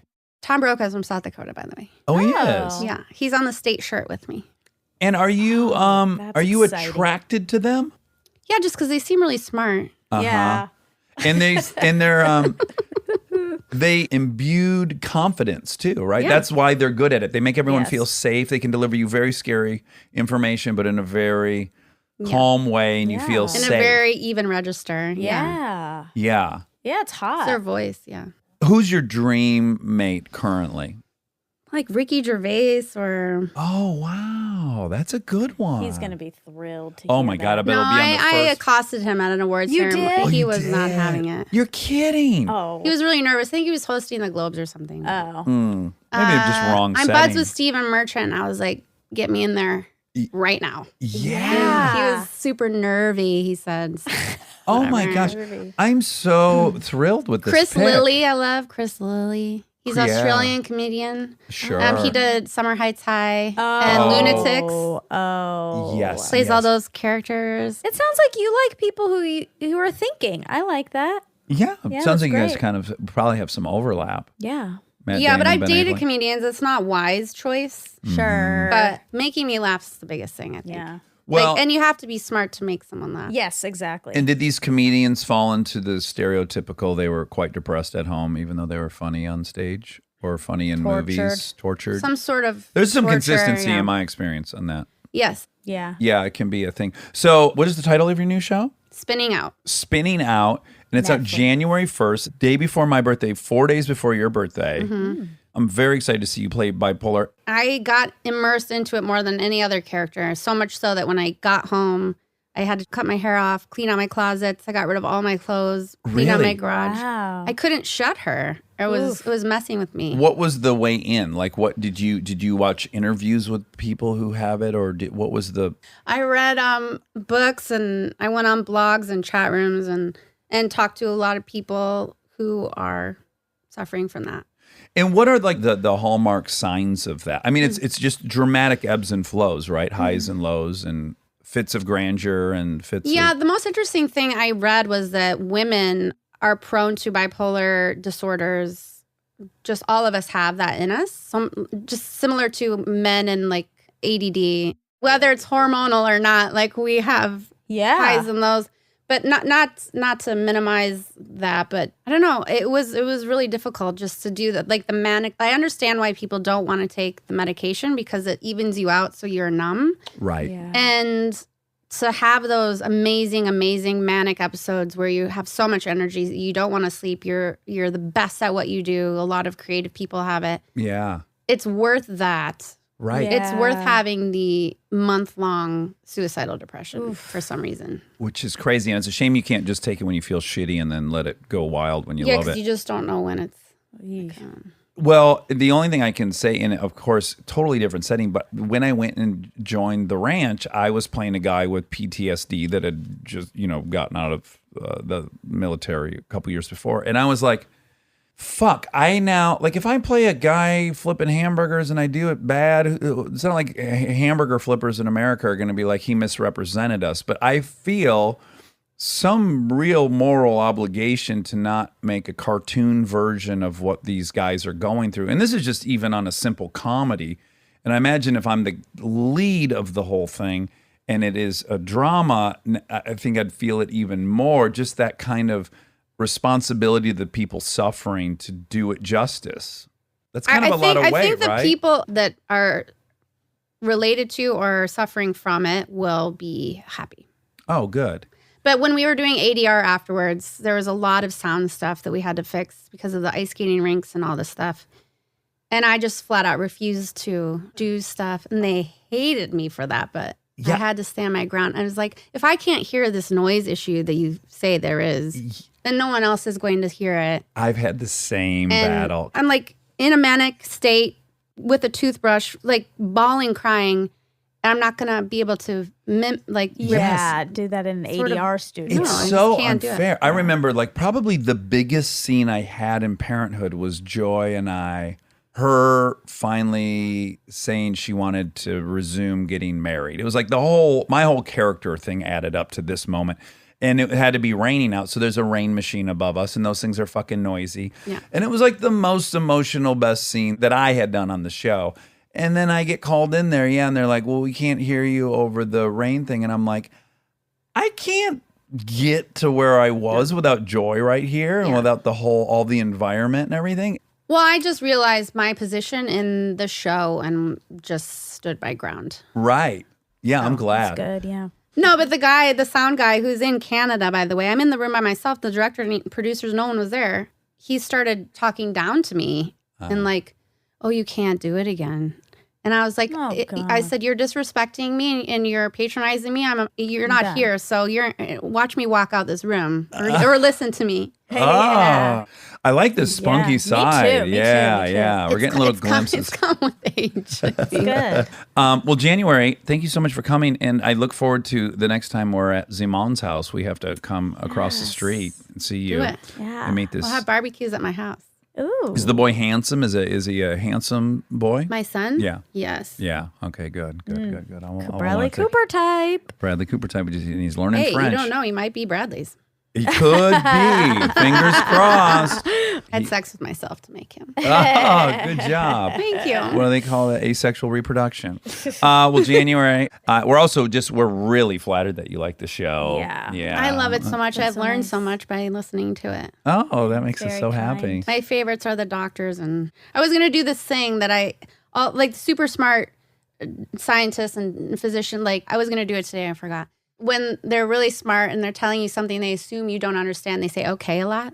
So I did this role, okay, and she's bipolar, okay. And it's just like so horrible. Interesting. But if you'll hear it now, just trying to wait for you to catch up, but clearly you're not going to. But stop saying okay because okay. What an interesting observation. That is I really interesting. want to look for that now. But yeah, you're right. If you're going like, well, the way that we know that stars are burning carbon is, when light gets emitted, we can do spectral analysis, okay? So you know that different wavelengths for every color, That's okay? so fascinating. Yeah, you're right. They got to check in like, are you still with me? Yeah. Should I You're continue not. on? Yeah. It's a condescension. I'm gonna have to pay attention. I've never Me noticed too. that. Oh, Might be a interesting. new proclivity of I was ours. going to do it. No one would have got it. I'm glad I didn't. All right. Well, we love you. I was a model, okay? January 1st. Really quick, do you think that, see, I have a chip on my shoulder about people thinking I'm dumb, but I do. The whole dyslexia thing. And do you think it's because you were a model at one point? Because I think Kutcher has admitted to me too that the thing he wants most quickly for people to understand is that he's intelligent. And I have to imagine it's because that's that label. Well, I do. I feel like not necessarily because I was a model, but because people find me attractive, that they assume one thing that I haven't bothered to learn anything. But at the same time, there have been moments in my career where I've used their assumption that I don't have a brain to my advantage. Sure. I mean, the DITS card does work sometimes, especially in negotiating things, because then you sweep in or mind control them or whatever it is. It works in dating as well. Tell us a little more about sure.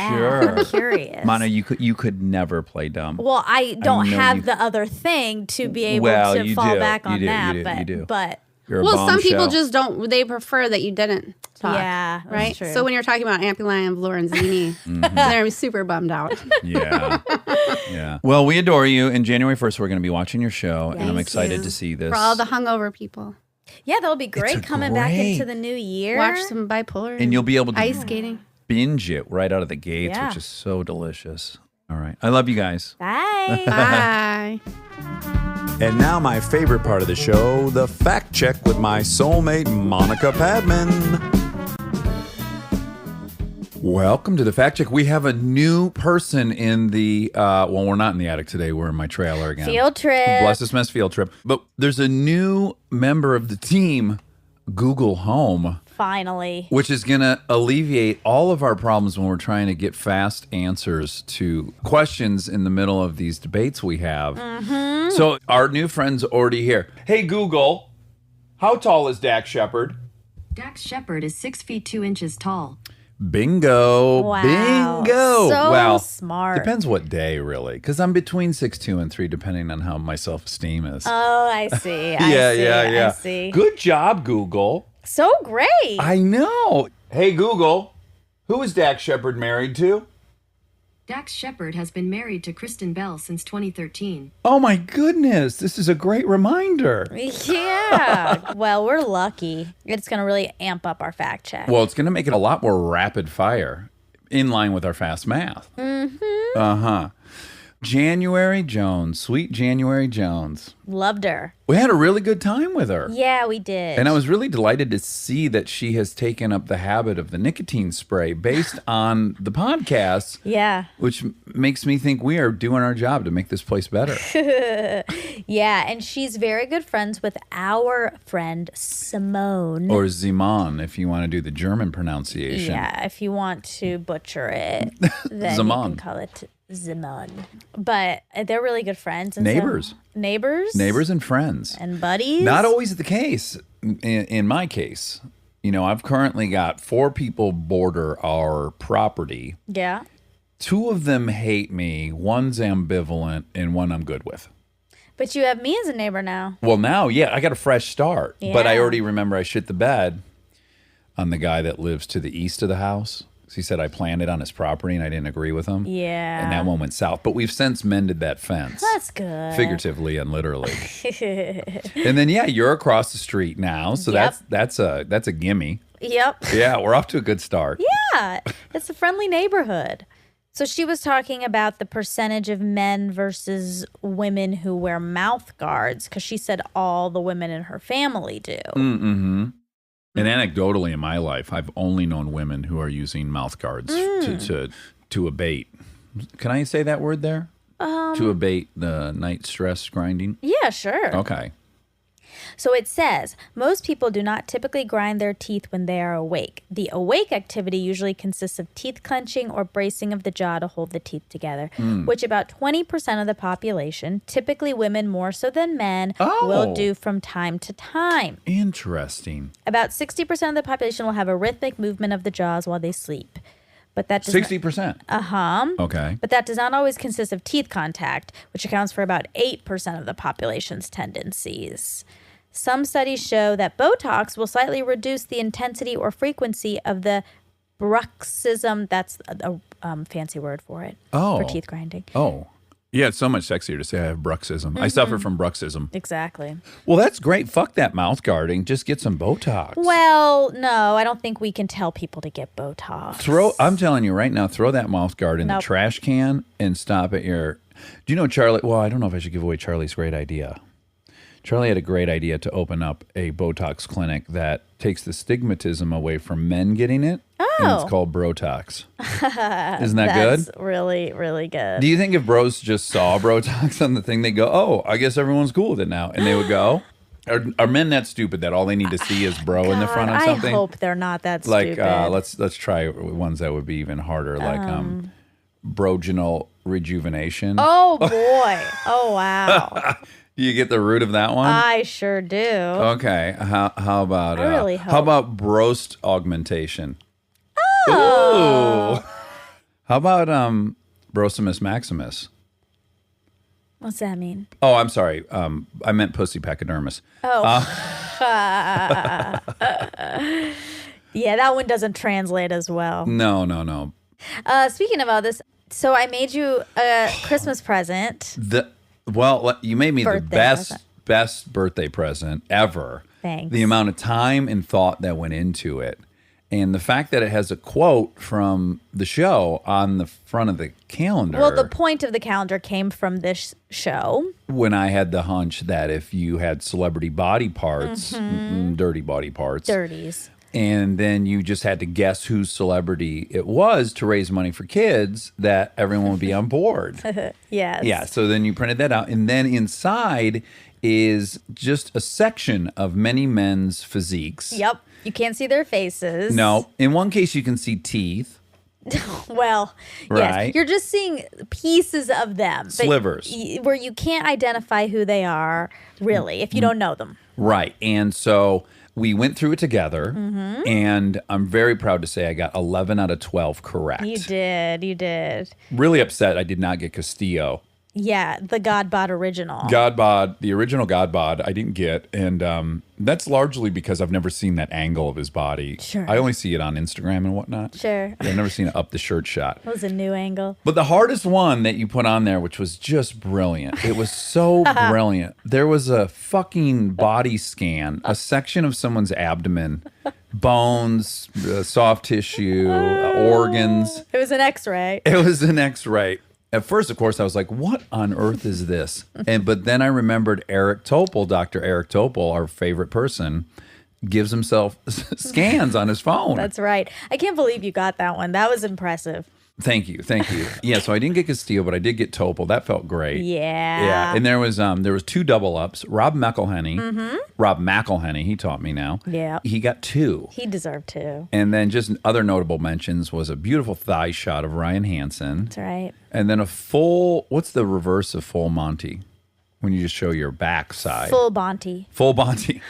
There was a full Bonte of Jess. Buns and all. Oh, that's right. Yeah. And there And? was a ab and arm shot of our PA Nick from This Bless This Mess, where we are currently. Sweet Nikki, I hate because first of all, I thank all my friends who cooperated with your weird text. I can only imagine how you It was- phrased it. And did you copy and paste it once you got the language I right? mean, it was so long, and I did have to copy and paste it a lot. And, it was a lot of apology. I'm so sorry. This is such a random, bizarre question. And no way to know if you're really making a calendar or you're just perving out on your own. No, I did a little of both. Sure. You know. And let's be frank, if I was trying to give you the same present, not a chance in Never. hell. If I was hitting up your girlfriends going, hey, I just need a side tit or... Well, no. To be fair, what? I Okay. didn't ask for any private parts. Well, side boob isn't private, is it? Well, you see it in dresses and stuff. It's still private. Okay, I'm sorry. It's still part of somebody's breast. I'm very sorry. Anyways, I doubt I don't know, thigh shot. How about that? Well, how about one of the shots was a nude reverse shot? If I was like, hey, just go full Bonte, your friends would have called the authorities. That's as right. They should. And they should. And they and should. to be fair, that was Jess. Yeah. That was Jess who was full Bonte. And for him, I didn't even have to give any Sure, of the yeah. preface. I just said, hey, will you send me some pictures of Nudes. yourself? Send nudes, period. I said, I just need parts of your body. And then everything he sent was inappropriate. Oh, wonderful. So I didn't even ask him about buns. I did ask one person Yeah. to send me a picture of their butt. And I felt really uncomfortable doing it. And then you I got felt nervous. Then I felt so bad because it was best friend Aaron Weekly. Yes, and no response. No response. And then I checked back in. No response. Oh. Then I checked back in again. That's how persistent I was. And no response. And then Ghost. Was your last check-in an apology? Like, hey, I'm sorry. Obviously, you didn't respond. No. You're okay. I was like, Aaron, why haven't you responded Why to don't me? I have a picture of your ass on my You're phone? rude. You're rude. But then it turns out he had changed his number. That's right. And Monica didn't have an updated number. So So most we're- certainly he would have been on there. I know. I'm so sad about that. But yeah, the text was, hey, this is going to sound weird. And I'm so sorry. But I make this calendar every year. So I went into some history. I Okay, said, I great. make a calendar every year. Little context. Normally it's our friend, Perfect 10 Charlie, Uh-huh. our attractive friend Charlie, and it's just all pictures of him. But this year I decided to mix it up because on the podcast we talked about this calendar. So did you get the idea the moment I said that, or was like later when you were editing or something? When you said it, it sparked where I was Okay. like, oh, that might is be a good fun idea. if I could make the calendar into that. Yeah. But I didn't really think that was going to be possible, obviously, because I couldn't get genitalia. Right. What if it was 12 months of dong shots? Penises. Erect and otherwise. So I had that idea, but then I figured that's going to be too hard. So I asked Charlie for the normal yearly 12 picks. Yeah. And he said, this isn't really a calendar year. And I said, Oh, because yes. Because the update on Charlie, he's 265. yes, he's in a very specific shape. Yeah, he just did a dirty gain. Yeah, as they say in weightlifting. Oh, dirty Dirty gain. gain. Yeah. Anyway, so he said that, and I said, too bad. Like, I need these pictures. And so he sent me a Too bad. bunch. Lose 45 pounds. I was like, it's fine. So he sent me a bunch. And then when I was making the calendar, I dragged one of the pictures in, and just the way it dragged, it only covered a certain amount. So As with so many great ideas, it starts with an accident. Well, sort of. Yes, because I was like, oh, interesting. Maybe it would be funny if all of these didn't have his face. And then I thought, oh, no. Wow. I know what I'm going to do. How good did it feel when you connected those dots and you clicked? 100. Oh, and I had been yeah. drinking wine, so I felt really good. Where were we at? Christmas. Oh, you were at home in Georgia. Yeah, this happened. So you put this together right quick. Yeah. Wow. This has happened over the last 2 weeks. Another round of applause for all those gentlemen who responded so quick. Yeah. They really did. And, I'm just like chasing these people, like asking random people I sort of know for other people I know even less. Right. I don't know Dave Castillo. No, God, bod. I wish I did. Oh, fuck. Everyone does, yeah. And he was so nice on these texts. He's the nicest. He was on his anniversary trip. Perfect. So he asked me politely if he could wait till he got home. Oh, okay. That was nice. I said, I guess. I mean, I'm in a little bit of a time crunch, but okay. Everyone was really nice and really quick. Everyone thought it was hilarious. Okay, good. And everyone said yes, except Aaron and except one other situation. Anyways, what a calendar. It's a triumph. You should feel very proud of yourself. And again, thanks all the guys out there. Thanks, guys. I will say that, again, just back to Castillo for 1 second. He's out of that circle of perviness. Like everyone else you ask, Sure. we talk about bodies nonstop. They know what the drill is. Yep. I need to see those delts, those glutes, those trapezius, the latissimus. Yeah, Rob McElhaney. I actually was going through Caitlin Mm-hmm. for that, and she sent me one, and then she said, and he's making me send this one too. And that's what the underwear? Yeah. Yeah, that's great. That's a great. And what's interesting is I got the first McElhaney really easy. Yeah. But then the second one, what cued me up is the Irish, the little clover feel. He has a tattoo. Yes, which I didn't know about. Oh, you didn't? No, I had no idea he had that tattoo. But when I saw that tattoo, I thought, who of my friends would have that tattoo? Old McElhaney. Oh, yeah. Yeah. Oh, this is great. Little sleuthing. Little detective Little work. Veronica Marsing you did. Yeah, it felt great. The whole thing. It was really, really fun for me. And I mean, I just really wanted to make you laugh, and I'm glad I did. What was I? Oh, yeah. This all got started because of Botox. Oh, Right. well, also because Charlie had 2 pictures also in the calendar. As he deserves. He really deserved it because his calendar sort of was getting melded. Yeah, was he at all sad that the calendar was no longer all him? I didn't ask, Okay. but I gave him 2 slots. Yeah. I bet it's like bittersweet. Sure. Yeah. Who knows? Doesn't mean we won't go back. It doesn't. Especially, I mean, God Can't knows where guarantee. this experiment he's doing right Oh my now God. might lead us. Exactly. Yeah. Okay, January. What was the other show that Ashton was going to do? We were calling it Surfing Cowboys when he was deciding between that 70s show Oh, right, and right, right. this other show. It's called Wind on Water. Oh, Wind on Water. I don't remember that being long running, was it? 6 episodes. Oh, okay. She thought maybe it didn't go past a pilot, but it did. Okay. 6 episodes. But again, it's so hard to say because maybe he would have had the power to elevate that thing. It's true. You know? The premise is Ciel Connolly is the mother of Cole and Kelly, who are both champion surfers and skiers. The sons compete in extreme and skiers. Wow. The sons compete in extreme sports to help finance the family's struggling cattle ranch. Oh Okay. my God. Well, then how crazy that Kutcher ended up doing the ranch about a struggling cattle ranch. Wow, he was always meant He to. was. No matter how many times he turns that down, it's going to find its way right back onto his plate. I like that. Yeah. Surfing Cowboys. Yeah, that makes a lot more sense now. I know that there was a perilous cattle ranch hanging in the balance Wind on Water. of financial ruin. Kind of a soft title for that. It's all about X Games, but it's called Wind on Water. know. That's not like a Christopher Cross tune, you know? I think Surfing Cowboys might have been better. Oh, absolutely. Okay, so this is a sad turn. I'm Okay, we sorry. were talking about depression. Okay. And the depression rate, you said 40% of people in America have depression. Okay.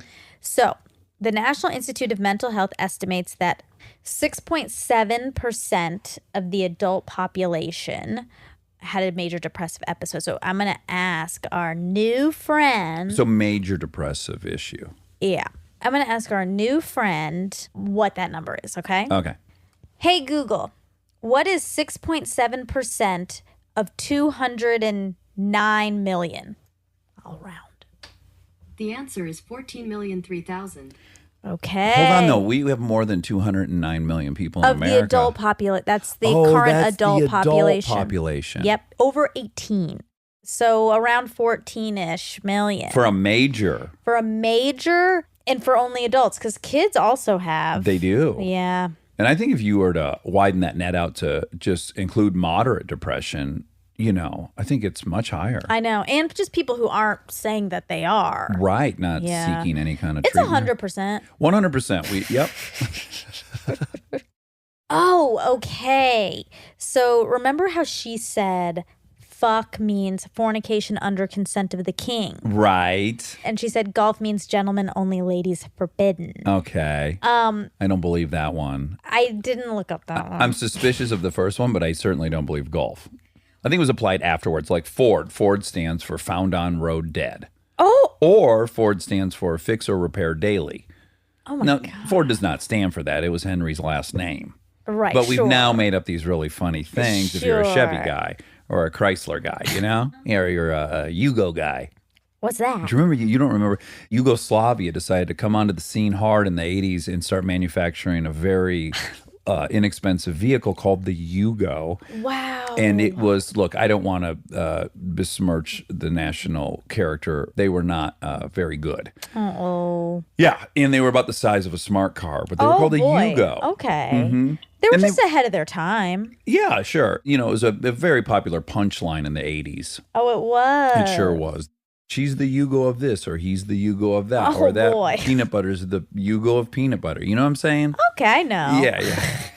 I feel sad for them a little bit. Yeah, it is sad when anytime someone tries hard, they give Yeah. it their all and they fail. We don't know that they gave it their all, but presumably they did. Is Yugoslavia it's not even a country now, is it? It's been broken up. Let's ask.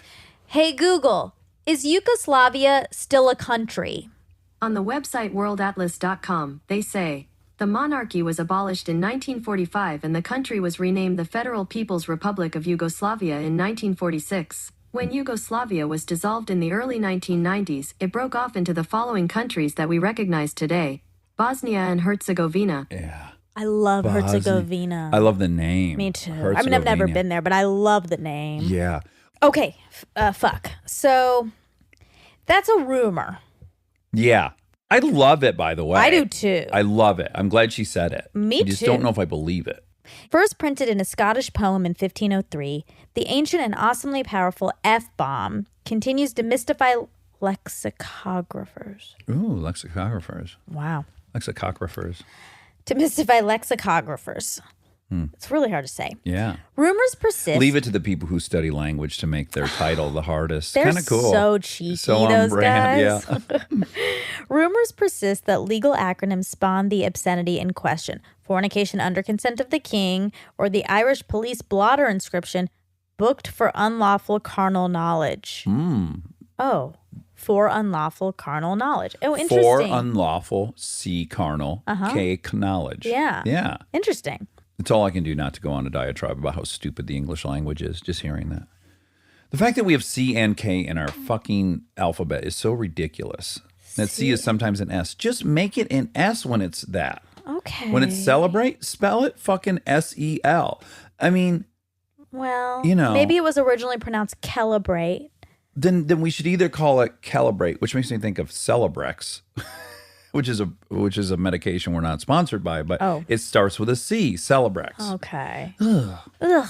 I do believe that Benjamin Franklin made his own alphabet. You do. Yes, and it had less letters. He too was like, this is preposterous. This is not the most logical setup. Okay. Kind of like our metric system versus the standard system.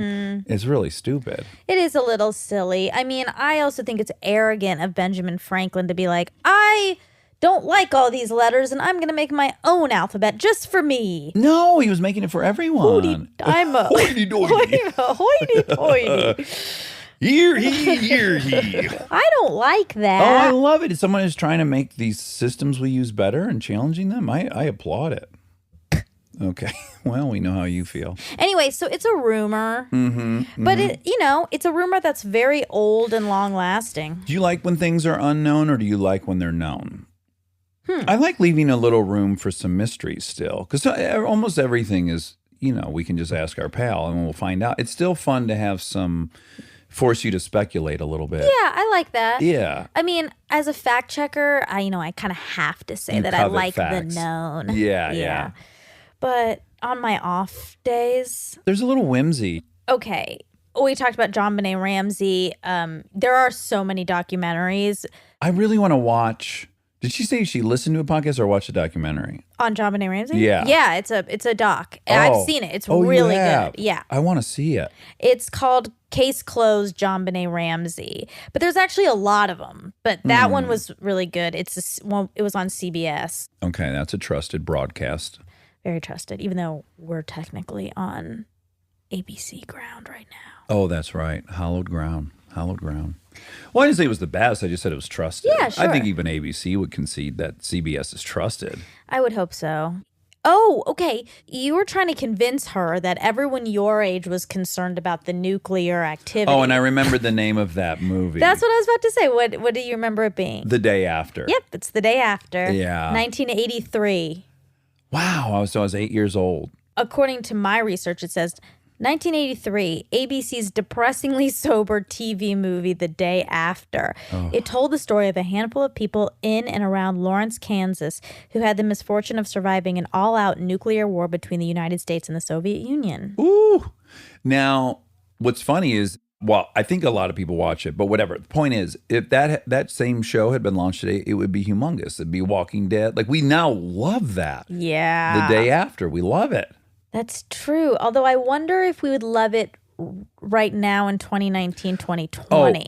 Oh, I'm so glad you're bringing this up because this is something that I thought of just a couple days ago. So there's a popular chicken restaurant now called Crack Shack. Oh. Do you know about it? No. So Tell me. there's one, I guess, in Glendale. San Diego is the original. It's Richard Blaze from Top Chef. Oh, I love Richard Blaze. I just love that we have an in-house food expert. You rarely get to see Wobby Wob's skill set like that, but boy, does Wobby Wob know every single chef. And so, yeah, it's called Crack Shack, and it's a great name, Crack Shack. Is right? it You like new? The one in San Diego is years ago. They've got one in Costa Mesa. And Is this? Pat- Did Oh, we eat Vegas. it? We ate it. We brought it. I Oh, brought it to the yes, attic once. yes, yes. And that's also why it came up, because Kristen's dad ate at the one in Vegas that they've now opened. At any rate, great title, right? Crack Shack. But I lived through the crack epidemic. It would not have been a good title in like the late 80s. And I was thinking, what if you open up a restaurant called Opioid Shack? Not gonna go over well. And it just really illustrates how emotional we are about things. Because like right now, Opioid Shack sounds terrible. It sounds really bad. It's depressing even to hear the name Opioid Shack, It's also right? just a really bad title. It doesn't rhyme. There's no alliteration. Mark my fucking words. There's going to be, in 2030, there'll be some chicken restaurant called Oxy Chicken. But not Opioid Shack. Maybe opioid. I can't even that- say it. Opioid Shack. See, this is a horrible title. No one can even say it. Heroin Shack. I think crack is related to chicken, though. How? Well, it's a play on Crack many chicken. things. The crack chicken is a thing. Okay. But We it's all a know play. what Crack It's a Shack's playing It's a on. play, yeah. But it's saying that the food is so good, it's like crack. And now you can say that. You can make that joke on every single soft sitcom. You can make that joke now. Sure. You can't say opioid now. It's just not funny because we're all so emotionally involved Yeah, it's in not the funny. devastation. But it just goes to show these waves. It's you know? true. It's Yeah. true. I mean, I'm going to stand by. We'll place a bet now. What did Okay. you say? And how many years do you I said think? 2032. Okay, in 2032, we'll come back and we'll So see. arbitrary, that guess. I didn't even think that out, but yeah, Well- I'll stand by it. How much money do you want to bet on it? Well, so I think $1,000 today in 2032 will be worth about 1.6 million. So Oh, let's boy. Okay. let's bet 1.6 million. Okay, 1.6 million on that. There, I think Some will opioid- not be opioid shack. Well, the only way I'm shaking on this is if we include like Oxy Shack, Okay, the name still has to be. OxyContin Shack, Percocet Shack. You know, some Okay. some popular opioid. Okay, I'll that's fine. Vicodin, like DEN, like No, a den. I'm not. I can't. Yes, in fact, No. Vicodin is a great name But even that's now. why I can't. That can't be part of the bet. The point is that that's a horrible, horrible name.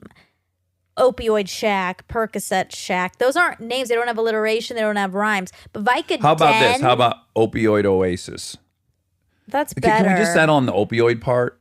Because I can't. I'm not Well- going to commit to Shack or whatever. That's not my point. My point is just opioid does not make you want to go eat a piece of chicken, and crack does. Okay. Okay. 2032. To be earmarked, Rob. Write it in the list. Write it on the list. Yeah. Earmark that till Oh my God. I hope 2032. we're still doing we this will. in 2032. We're going to. I'd love that. That's not to say anyone will be listening, but we will do this in 2032. Okay, great. Okay. Robbie Wobb will own like CBS by then, but you and I will still do this. CBS, very trusted brand. Very trusted. Not as trusted as ABC, though. CVS. Oh my God, you're going to own CBS. CBS, another very trusted brand. Yeah. Hey, Google, what does CVS stand for? Consumer value stores. Okay. So she said that Mad Men went 9 years or something, and it was 7 seasons. Okay, but maybe it was stretched across 9 years? 2007 to 2015. Okay, that's 8 years. Depending, I suppose. Ish. Yeah. Okay. Is Dallas Raines really named Dallas Raines? Oh, what a great question. I bet every Angelino is going to be so relieved to hear the answer to this. The answer is, he was born in 1954 as Kevin Feinstein. Oh, yeah. Wow, is that a departure from Dallas Raines? I guess it could be Kevin Feinstein. I'm not sure. Feinstein or Feinstein. Correct. Now, I mean, wow, right? A real departure. And again, He made a good marketing move. we fucking love Dallas Raines. There's absolutely no debate about that. Yeah. We love him. His hair's spectacular. He's an entertainer. He's great. So we're not taking a shot at D. Raines. No. But a real departure. Kevin Feinstein. I like that he did that. He just made a funny, smart marketing move. It fucking worked. The guy's been telling us about the weather in LA, which, by the way, there's nothing to tell you about the weather in LA. It's fucking sunny out and it's between 70 and 90. There's nothing to days. report, and yet he has made a meal out of it. Good for him. I know. Do you it's think really he was born knowing that he wanted to be a weatherman? a meteorologist. Yeah, because maybe he changed his name at age 10. I don't know. Like he could have Where'd you say he was self-fulfilled from? his prophecy. Where'd you say he was from? I didn't say. Oh, okay. I'll ask. Hey, Google, where was Dallas Raines born? Dallas Raines was born in Georgia. Ow! Oh, jeez, and then you hit your Oh my head. God, I hit my head in because I was so celebration. excited. Oh my God. We got to talk to him because it's not. I assumed, of course, he was from Texas. He's like, this is cool. I'll throw a bone to my origin, and then rain. I love. Right. I'm gonna move to somewhere without rain and become Dallas. Oh my God, it's all blowing It's my mind. He must layered. have known he was gonna do the weather in LA where there's no rain, and he Yes. goes, people want rain. They want Dallas rains. Yeah. Those famous rains that come through Dallas. They sweep through Dallas. It says his dad is Riley Raines. What? His name's Kevin Feinstein. Oh boy. Maybe he has his mom's last name. I don't. He has a whole history. Maybe okay? the dad was like, I got to back you up on this new thing. I'm going to change my name too to Raines so that no one calls bullshit. He might have been protective of his son. Maybe. Like if I had changed my name to Dax Brando, my father would have maybe followed suit to substantiate this. Maybe that would be nice of him. Yeah.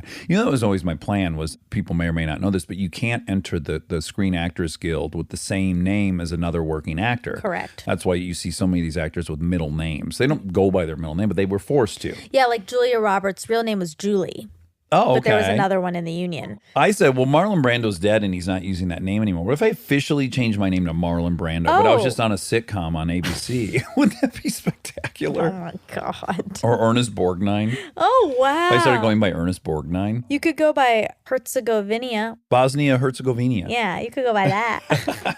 That'd be fun. I have some connective tissue with Ernest Borgnine Oh, you do? because he was in the movie version of the book The Adventures from which my name comes. Oh wow. Yes, he was great. He played Big Cat. So he's your dad. He's my dad. Yeah. Wow. Yeah. Wow. It's But all not- twisted. Your life is so.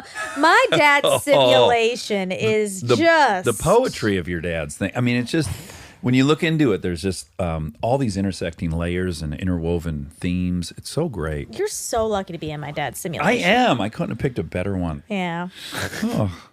Well, Was that's that all. it? But January, we love you. Love. We really enjoyed talking to you. It was really fun, and I'm so glad she came. And Oh, and she's obsessed with The Bachelor, and there's a new Bachelor on, so I bet she's watching it. And maybe I could watch it with her. it's a commute. It's a hike. She lives on the other side She of the could world. come to me. Okay, great. In that event, yeah, and she's got a kid. But yeah, that's That's fine. He can play in the hall.